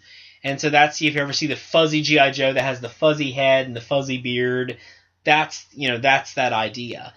In the 80s, G.I. Joe came back around in 1982 to what this movie represents, which is G.I. Joe, a real American hero. Started off as pretty military, but as time went on, there were sci-fi elements This introduced. is the comic book series. This is the comic book, the toys, the cartoon, all of those things that fall under that banner of G.I. Joe, a real American hero. Really the first time that G.I. Joe had actual characters. That's where Duke comes from. That's where Snake Eyes comes from. Cobra Commander. Basically, any G.I. Joe character really comes from the 1982 A Real American Hero stuff moving forward. But they introduced sci-fi elements. They introduced futuristic elements to things. They introduced things that were a little bit more fantasy-based. The idea that there was, not just Cobra, but there was this group of snake people, Serpentor and Cobra Law. So G.I. Joe has kind of been all over the place. When you're putting this to film, you have to ask, do I want this to be a mainstream kind of military movie like the earliest Real American Hero stuff? Are we going to put in some of the futuristic stuff like later on? Are we going to have characters running around in matching uniforms? Or are we going to have folks running around in, football jerseys and, kind of whatever clothes they wanted to wear? I mean, over time, you saw G.I. Joe characters initially all looked very similar in their uniforms.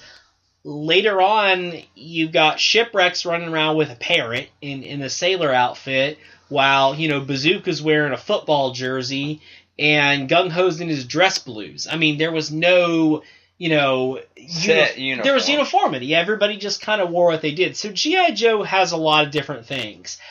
I think this movie did a good job of embracing a lot of elements of G.I. Joe. With the main Joes led by Roadblock, there's a very strong military... Kind of that traditional, almost SEAL Team 6 feel. Traditional military special forces look. You go over to Snake Eyes and Jinx and the Ninjas, you have that more... you don't want to say fantastical, but kind of that... You have that more eclectic of, okay, we got ninjas and some people in bright costumes and a little bit more outlandish. You go over here, okay, here's Cobra Commander. Here's Zartan with his camouflage. Here's a little bit more of those fantastic sci-fi elements to the series.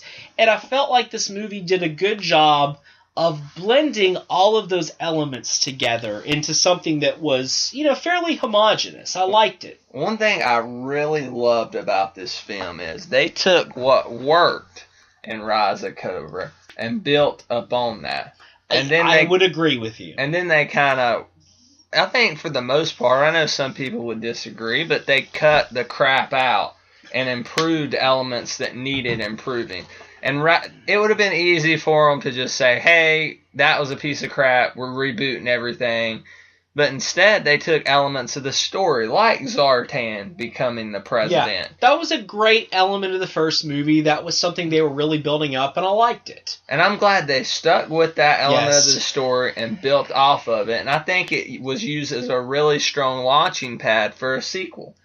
I have a hard time saying that this movie has a lot of spoilers, because I'm not really sure that it has that many spoilers. But can we go ahead and roll the reel forward so we can talk a little more freely? Yeah, that's fine. Let's go ahead and roll the reel forward to spoilers for G.I. Joe Retaliation.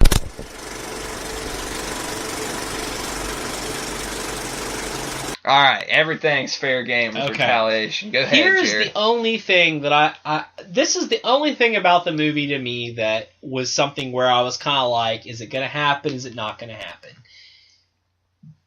Duke dies in the movie, we think. Fairly early on. That was the rumor. That was the big rumor last year of why the movie was supposed to be held back, was because Channing Tatum had suddenly had a big surge in popularity last year. Thanks to Magic Mike. And some other stuff. 21 Jump Street. What was some Nicholas Sparks movie he was in or something. So he'd had a big surge in popularity.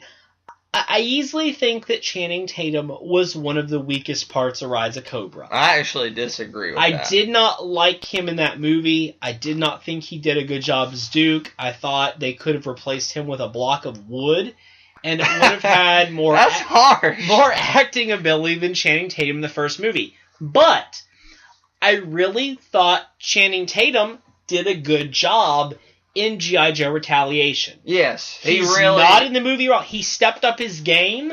Maybe he just got more comfortable with the source material. Maybe he just got more comfortable as an actor and having fun. But he felt like a believable leader of the Joes. He felt like a believable leader. He wasn't trying to be too overly serious with the role, yet he played a serious character, if that makes sense. Yes. I think the first movie tried so hard to say, okay, let's try to make these guys, let's try to make this serious and believable in a sense. And it just didn't work because they didn't want to go too far with it. They didn't want to create like a real action movie either. You think Channing Tatum's the worst part of the first one? Did you see? I don't think he's the worst part of the first, but I think he's one of the worst parts. Did you see is it Marlon Wayne's performance as Ripcord? Marlon, that was pretty damn bad. Yeah. Marlon Wayans is the other, like, one of the worst parts of that first movie. You put Channing Tatum compared to that performance, it looks like he should win Best Actor at the Academy Awards. I mean, Marlon Wayans was god awful in that film. So much so that it was totally justifiable they cut the Ripcord character out of this second Very much film. so. Channing Tatum was like a block of wood. Marlon Wayans was like a radio turned on, high volume and left on like a... Who's the female Joe in that film? Scarlet. What'd you think of her in Cobra? And the fact that they didn't bring her back for this film? Scarlet is definitely one of the most important female characters in G.I. Joe.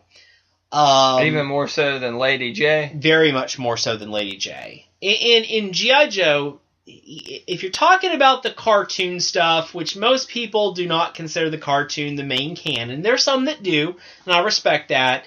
In the cartoon, there's always a little bit of flirtation between Duke and Scarlet. But in the comics, there is a long relationship, a very special relationship between Snake Eyes and Scarlet. A very important relationship there. That was kind of hinted at in the first film, a little somewhat, subtly. But then they tried to make it like Ripcord and Scarlet were going to be the couple. Yes, they did. So once again, Marlon Wayans screws everything up. Anyways, I thought Rachel Nichols had the look. I thought she did okay. She wasn't terrible. She wasn't Ripcord level. But I would have liked to see her back in this movie, but I thought Adriana Palicki did a much better job in, once again, making a character come to life and fitting more into this universe. Lady J was almost what Scarlet coulda, shoulda been. Yeah, and that's coming from someone who doesn't know the Joe continuity as well as you, but that's my opinion. They should be their own very distinctive characters, but she was much more comfortable in her role. And one of the things I'll point out, with the 2 G.I. Joe movies, there have been 5 mainstream female characters. For a toy line, a boys' toy line in the 80s, to have this many female characters, that's a really big deal. G.I. Joe has had some really strong female characters. Baroness, in the first movie, easily one of the maybe 3 best parts of the first movie. Sienna Miller as was the Baroness. Good. She was very good. You've had Jinx in Retaliation, Lady J in Retaliation. You have Scarlet in Rise of Cobra. So is there any more really major female characters There was Cover left? Girl in Rise of Cobra, who got killed pretty quickly, which was kind of lame. Why use her? There's Bomb Strike. There is G.I. Jane. Truly, there's a character called G.I. Jane. Should be played by Demi Moore if they ever do her in the Doc. movie. Joking. The character Doc has been portrayed as both male and female, not like a sex change or anything, but depending on the universe that you're in, they've tried to make more female characters. A sex change may have been believable in Rise of Cobra, where the scientist Cobra Commander maybe did a sex change on the character. Doc has been portrayed as female. Dial Tone has been portrayed as female at times. So there are other female Cobras.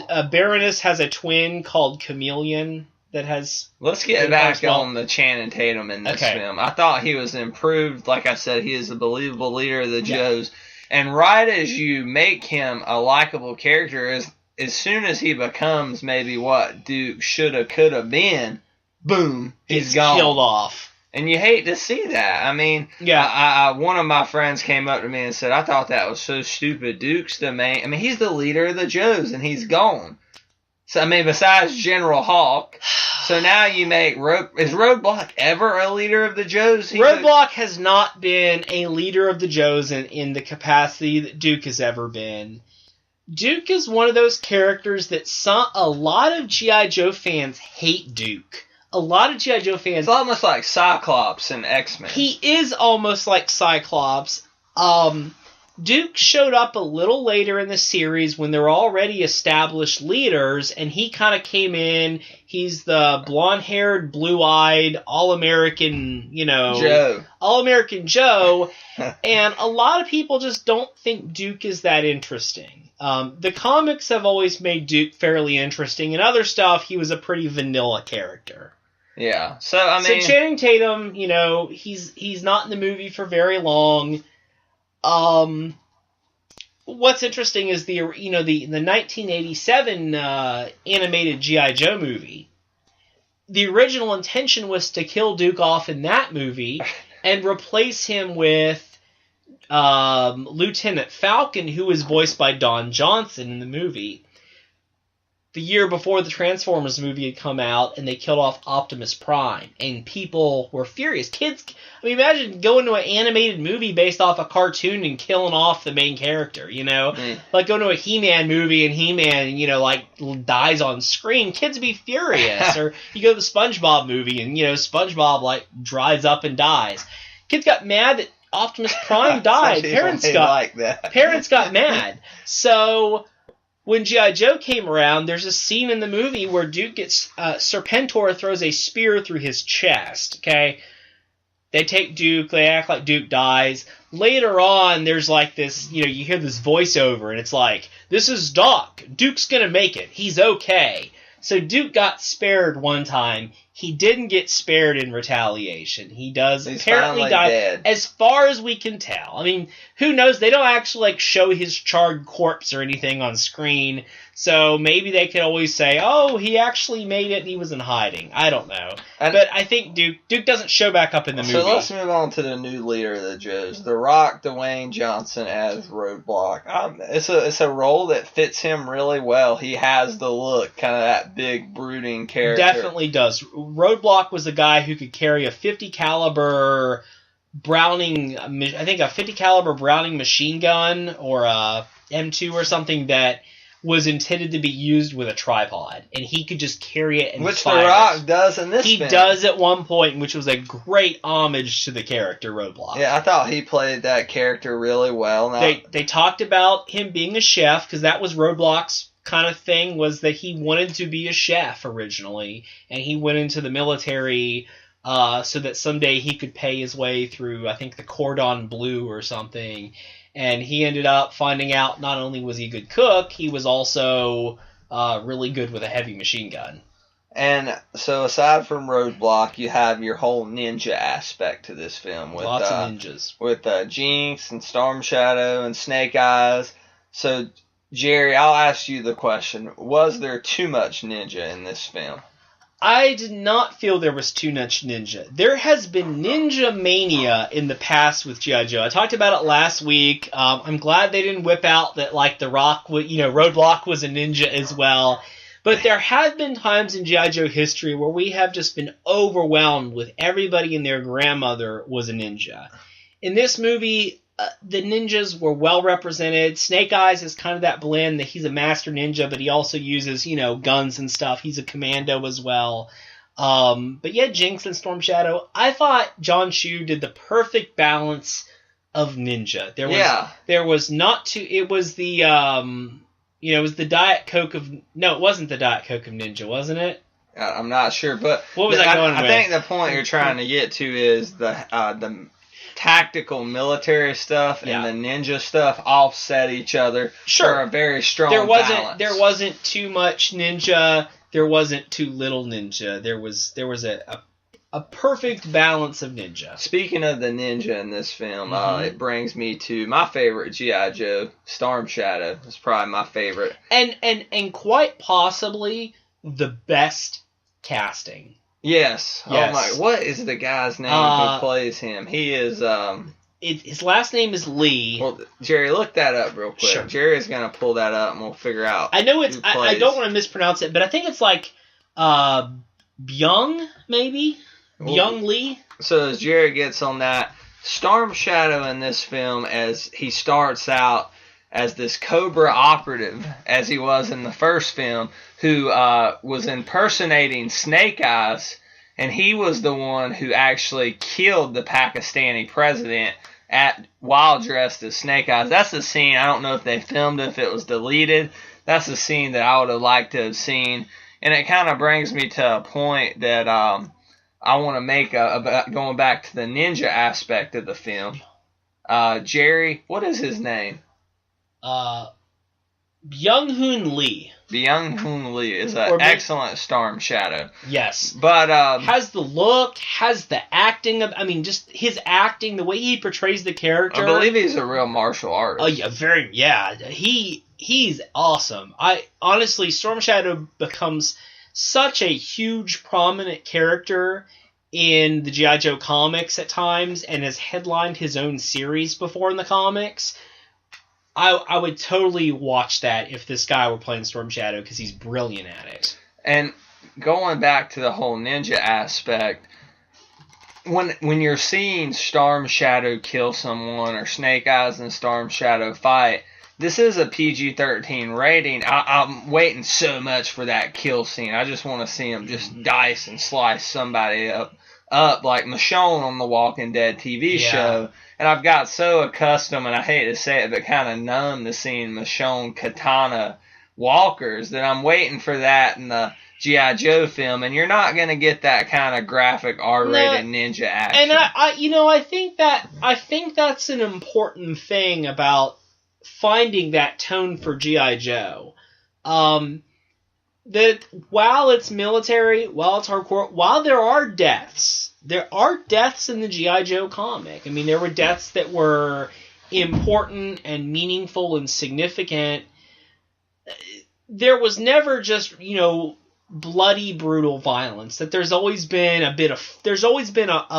funness and a lightheartedness to things. With the exception of the new IDW. The new IDW series is a very different animal. Yes, it's darker, and more realistic. The Devil's Due series that came out for a while was also very much, trying to be a more mature adult G.I. Joe. It had more the tone of the movies. Yes, but so while we don't get to see Storm Shadow dice up people, or Snake Eyes for that matter, Storm Shadow, while impersonating Snake Eyes, it's implied and revealed that he assassinated the Pakistani president, thus allowing their nuclear arsenal to kind of fall into harm's way.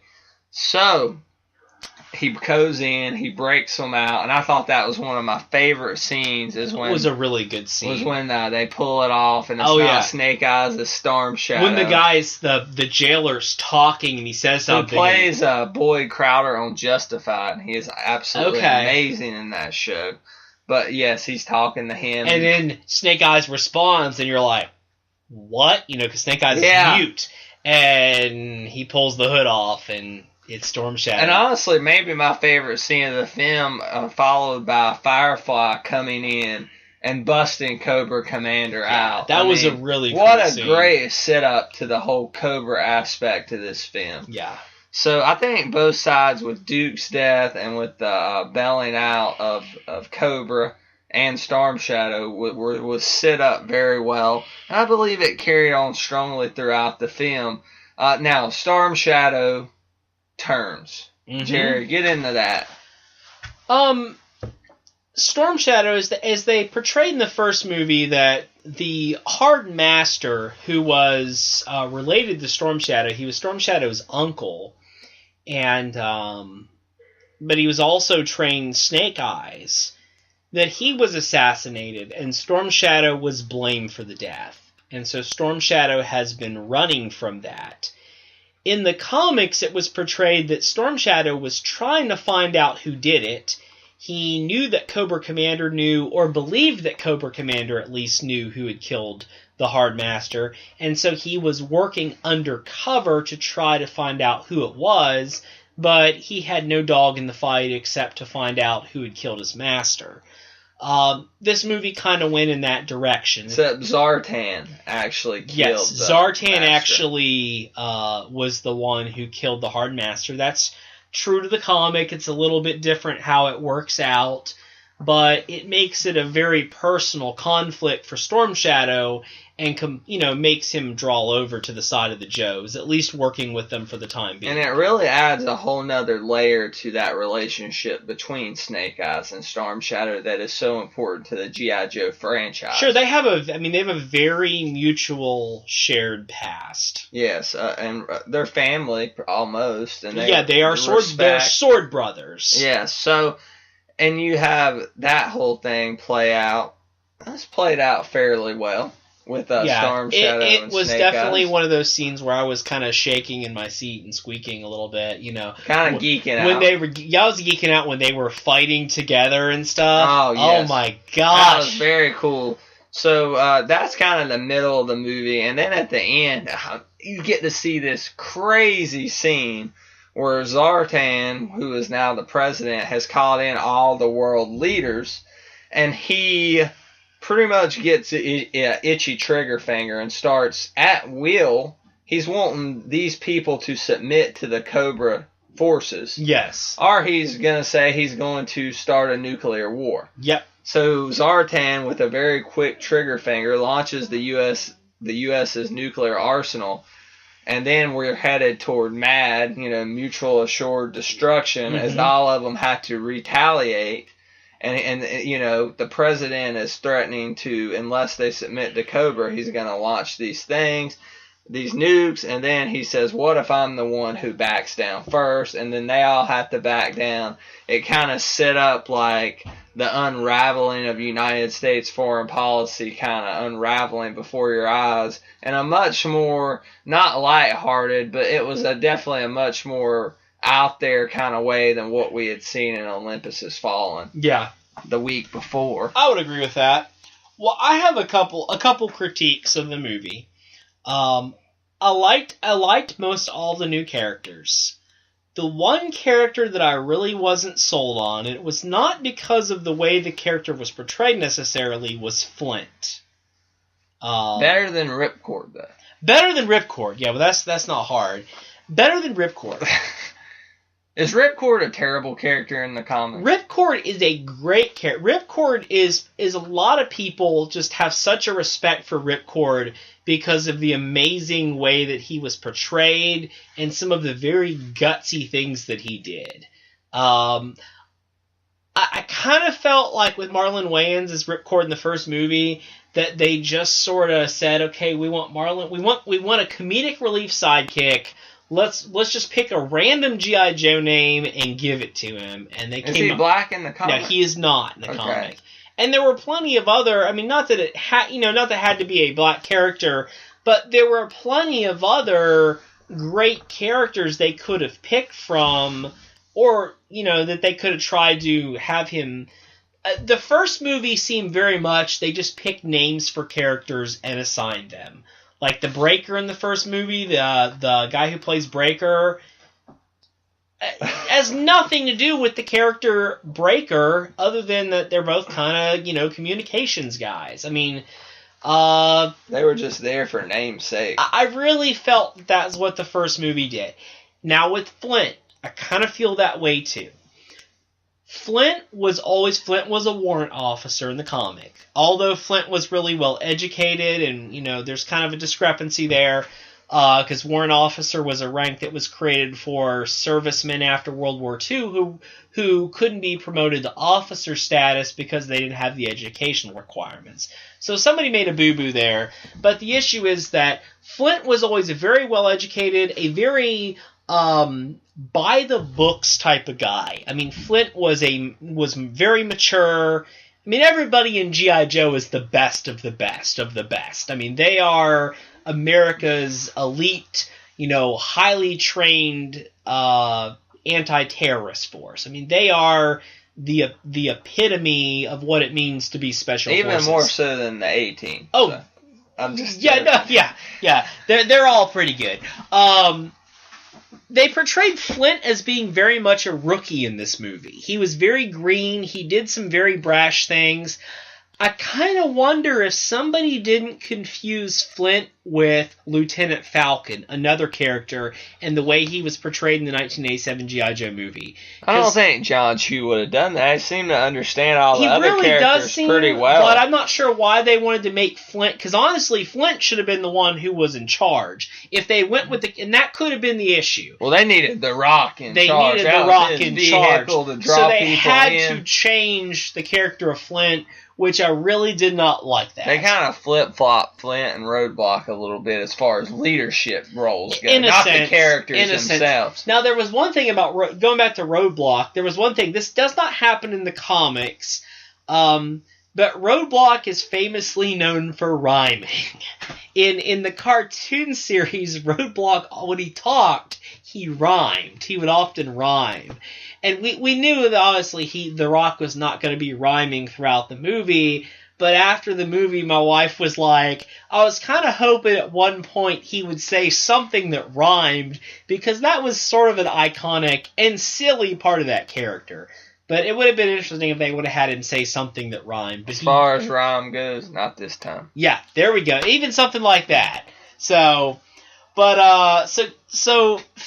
I don't know. I was a little disappointed because I really like Flint. Probably another Joe who'd be in my top 10. I just don't know enough about the Flint character to kind of judge it. To me, he was just there. Yeah. Which that seems like a pretty big indictment on the handling of that character. If he's that big of a character and he just seems there. The character who intrigued me, who didn't get nearly enough time, was Mouse, who was the marksman at the beginning of the movie, played by Joseph Mazzello, who was Tim in the original Jurassic Park.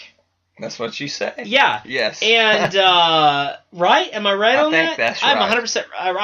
I am sure I'm right on that.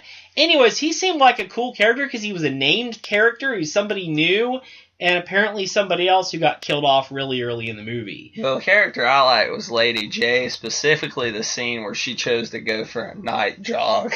That was kind of I'm just kidding. That was a good scene. Okay, there was an issue of the comic though where, some of the female Joes, and they were very upset about it, but they had to infiltrate like this sporting event. And they had to wear, like, these cheerleader outfits. And they were very unhappy about it. And it kind of threw me back. I mean, honestly, if somebody had drawn that from the comic book and said, okay, we're going to include a scene like that, I would be very impressed. But I thought Adriana Palicki really did a good job. As I was watching the movie, I was so upset that they did not move forward with her as Wonder Woman, because I really could see that. Yes, I can see that. Totally. That could have been a really cool Wonder Woman series if they would have moved forward with... That pilot, though, was not that great. I didn't see the pilot. I saw some of it, but I would have gotten to a car with her, no questions asked.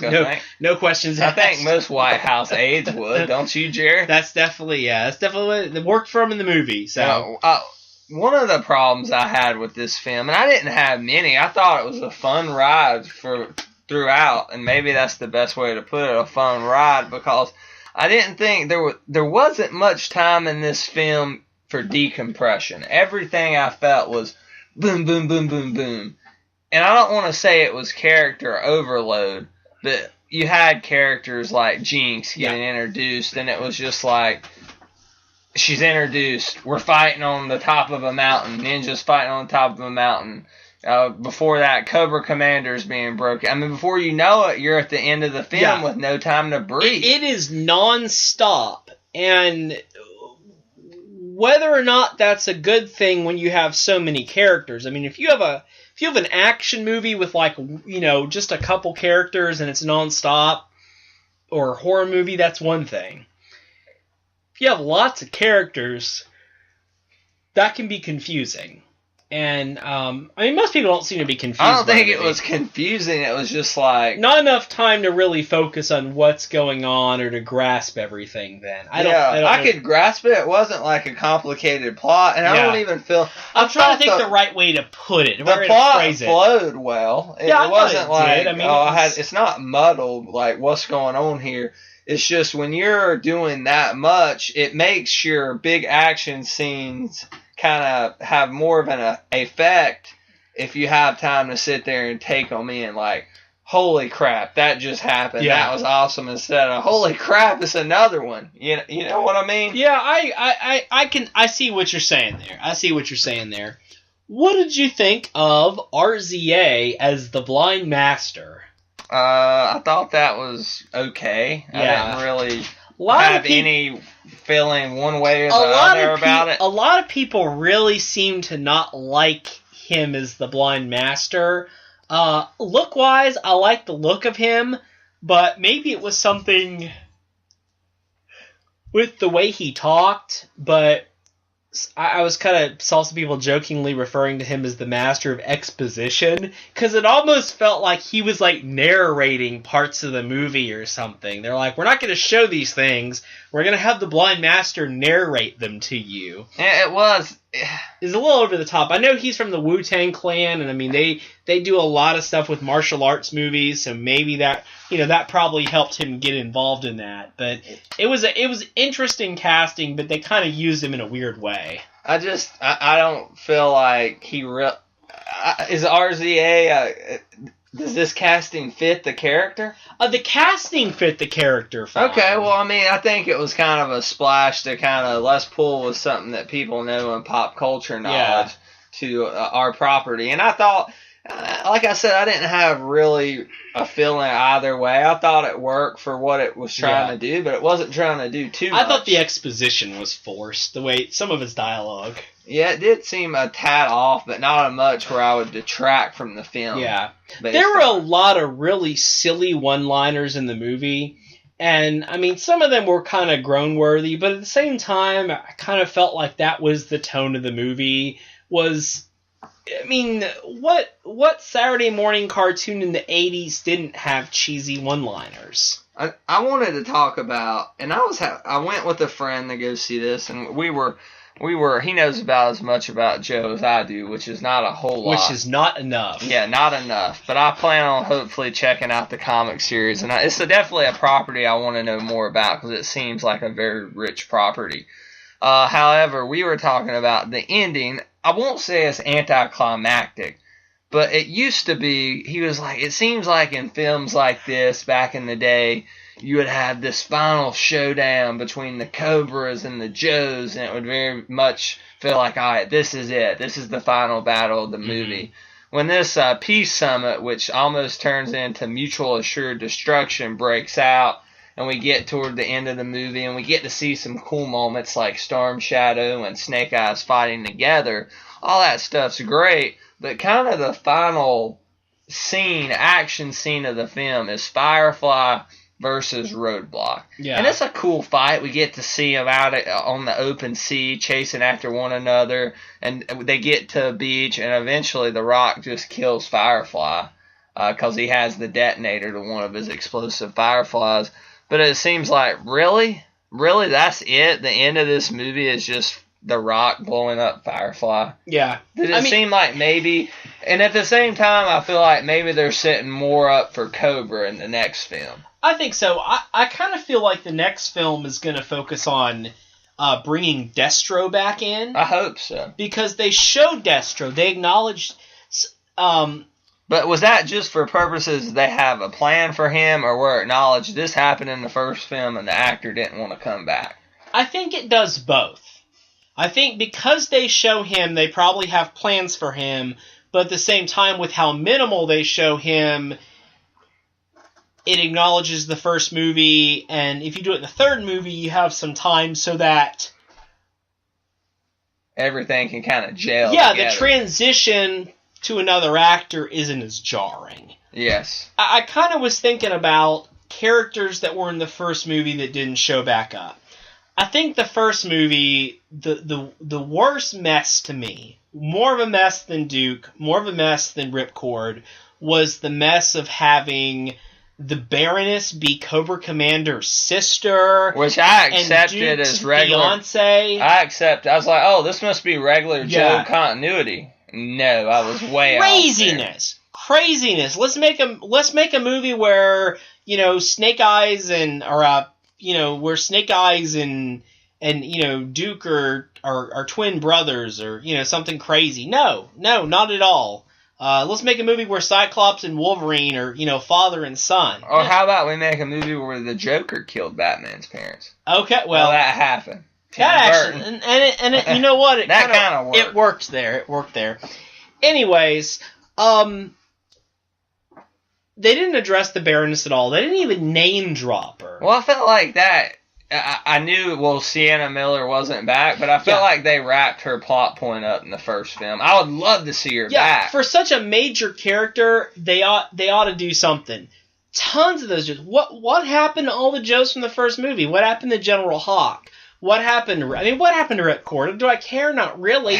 But I care what happened with, Heavy Duty. I didn't like the way those characters were portrayed. Well, Scarlet especially. I didn't like the way those characters were portrayed in the first movie, but I love those characters, and I would love to see someone else take a swing at them someday. I wouldn't mind seeing, I don't know who the actress's name that played Scarlet. Rachel Nichols. She was also, I think she was also the girl that Kirk sleeps with in Star Trek. The green? Yes, yeah, okay, that was her. Alien. Yeah. So I wouldn't mind seeing Rachel Nichols come back as Scarlet. She wasn't so bad that, I don't want to see her back. No, not at all. But once again, those are some pretty big characters, and moving forward, they're just going to have to figure out, okay, are we going to bring those characters back in? Are they permanently gone from this universe? And if you bring in Destro like you're hinting they will or suggesting, then you have to have Baroness back, because their relationship is a driving Their force. relationship becomes a major issue in the comics.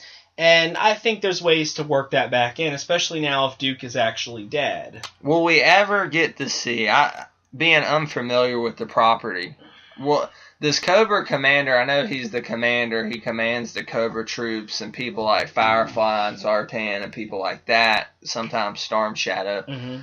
Does he ever get down in the trenches? Does he fight? Do we get to see Cobra take on characters? Basically what I'm hinting at, will we ever get to see Dwayne "The Rock" Johnson kick Cobra Commander's ass?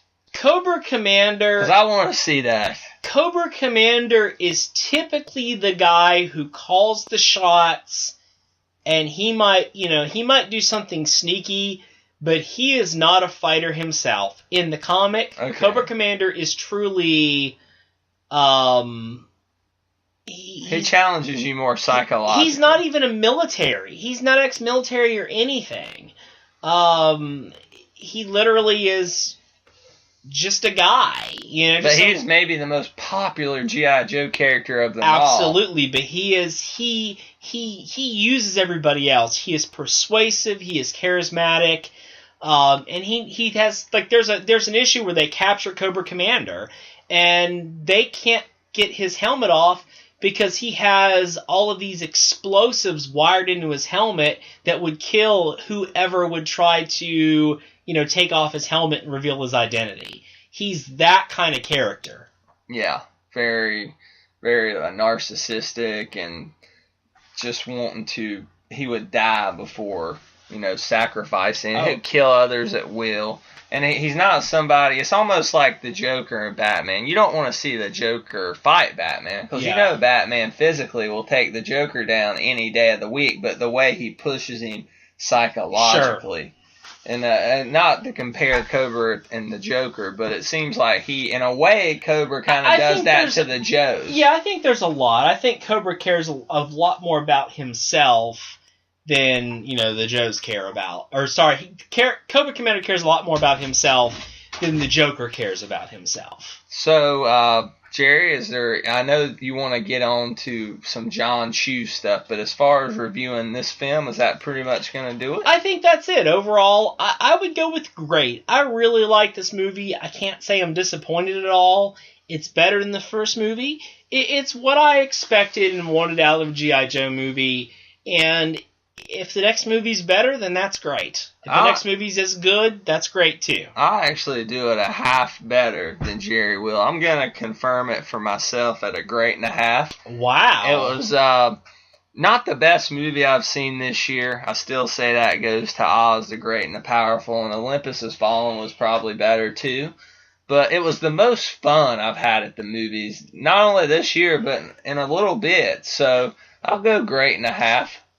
And that's coming from somebody who doesn't know that. If I knew the ins and outs of Joe the way Jerry did, I may rate it lower than that. It sounds like, because you're always harder on the properties you have a personal love for, care about the most, because you know what these characters can be if handled 100%. That's a really correctly. Good point. But at the same time, it's always fun just to see those characters come to life in a different light.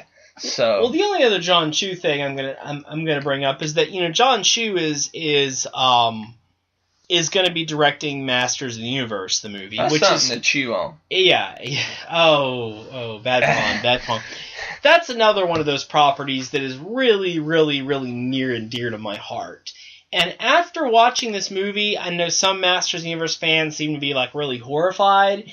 I think he's probably the best guy for the job, because I get the idea that even if it turns out silly or not, Jon Chu is not somebody who's embarrassed of the property or trying to change the property. He's okay with letting the property be what it is. I mean, there are some people, I think... Like Michael Bay with Ninja Turtles just wants to change everything. Everything has to be, new and hip and cool, and it's got to be this particular version, when these properties are popular for a reason. People like G.I. Joe for a reason. People like Transformers for a reason. People like He-Man for a reason. Let's just let that reason stand on its own. There's something that people originally liked about the property. Let's try to preserve that element as much as possible. And I think the best kind of films like this is when they pay homage to a beloved character, but at the same time are able to do something new and go to areas we haven't seen, like the Nolan Batman films did. All the nods and stuff were there, but that's definitely his version and his take on Batman. I see a lot of people knocking Jon Chu because he's made dance movies and he's made, the Justin Bieber movie. But, I mean, everybody's got to start somewhere. I thought G.I. Joe was pretty good. Who knows? I mean, someday you could look back and say, man, Jon Chu's the guy who made us start taking action figure movies seriously. Is it going to be G.I. Joe Retaliation? No. But I think he could potentially get us closer to that goal. And I think we would be kind of remiss if we didn't mention this going back to G.I. Joe Retaliation. It's just, I hate to add this in here right at the end. Okay. But what did you think of Bruce Willis as Colton? I think Bruce Willis was a good choice. Bruce Willis just didn't have a lot of time to really do anything. He was just there being Bruce Willis. He was there being Bruce Willis. In his last couple of films, that seems to be the case, and it's really made me lose a lot of respect for him as an actor, and hearing how he treats people on sets, quite frankly, it's making me lose respect for him as a person as well. And it breaks my heart to say that. It's one of my favorite action stars of all time, so... But I just had to throw that out. I'm trying to think of the last thing that I saw Bruce Willis in that he really did anything different, and it's probably Fifth Element. I'm thinking even the whole 9 yards. Okay, that was a pretty different role. But a lot of stuff, I mean, once again, a lot of these... What was the film? Was it Surrogates, where he was... Oh, Surrogates. He was just kind of, in that film, just kind of there, being Bruce Willis. Cop Out, just there, being Bruce Willis. The new Die Hard, same thing. G.I. Joe, same thing. Bruce Willis, Red, the same thing. Red 2 looks like the same. Bruce Willis, if you don't want to make movies, don't make movies. Yeah. But if you're going to show up to the set and want a paycheck, how about putting some effort in? Of course, Bruce Willis will never listen to this podcast. We'll be lucky if anyone does, but still. What if he does? What if he says, I'm going to listen to one fan podcast each week? You look at the first couple Die Hards, he's so inspired, especially in that first one, and then just now, I'm just here to pick up a paycheck. And I know he's really upset Kevin Smith, but I just wanted to kind of just get your opinion on that before we wrap up. Yeah, I mean, he was a good choice for the role, but he just didn't really... Maybe there wasn't room to do anything with it. Maybe he didn't do anything with it himself. I mean, it was just kind of like almost just to get his name in there. Yes. I always enjoy seeing Bruce Willis pop up, but because I like Bruce Willis a lot too, but it just wasn't a very meaty role anyway. It really was very cameo worthy. Yes. So on that note, I think that's just about going to wrap it up for this edition of the Confirmed Epic Podcast. Jerry, where can we find more of your stuff this week? Well, I've been putting a lot of articles and a lot of reviews on the website, www.thepicreview.com, but you can also check out my Flickr account at flickr.com/photos/barbecue, BARBECUE 17. As for me, you can find all of my stuff at Twitter at The Real Brad Bell, REEL Brad Bell. And remember to like TH Epic Review on Facebook, where we will post most of the epic news that you need daily. And, of course, you can always email the show, thepicreview@gmail.com. You can find episodes of this podcast on iTunes. Just search either the Confirmed Epic Podcast or TH Epic Review. And once again, from the Hollywood foothills of North Carolina, we are out.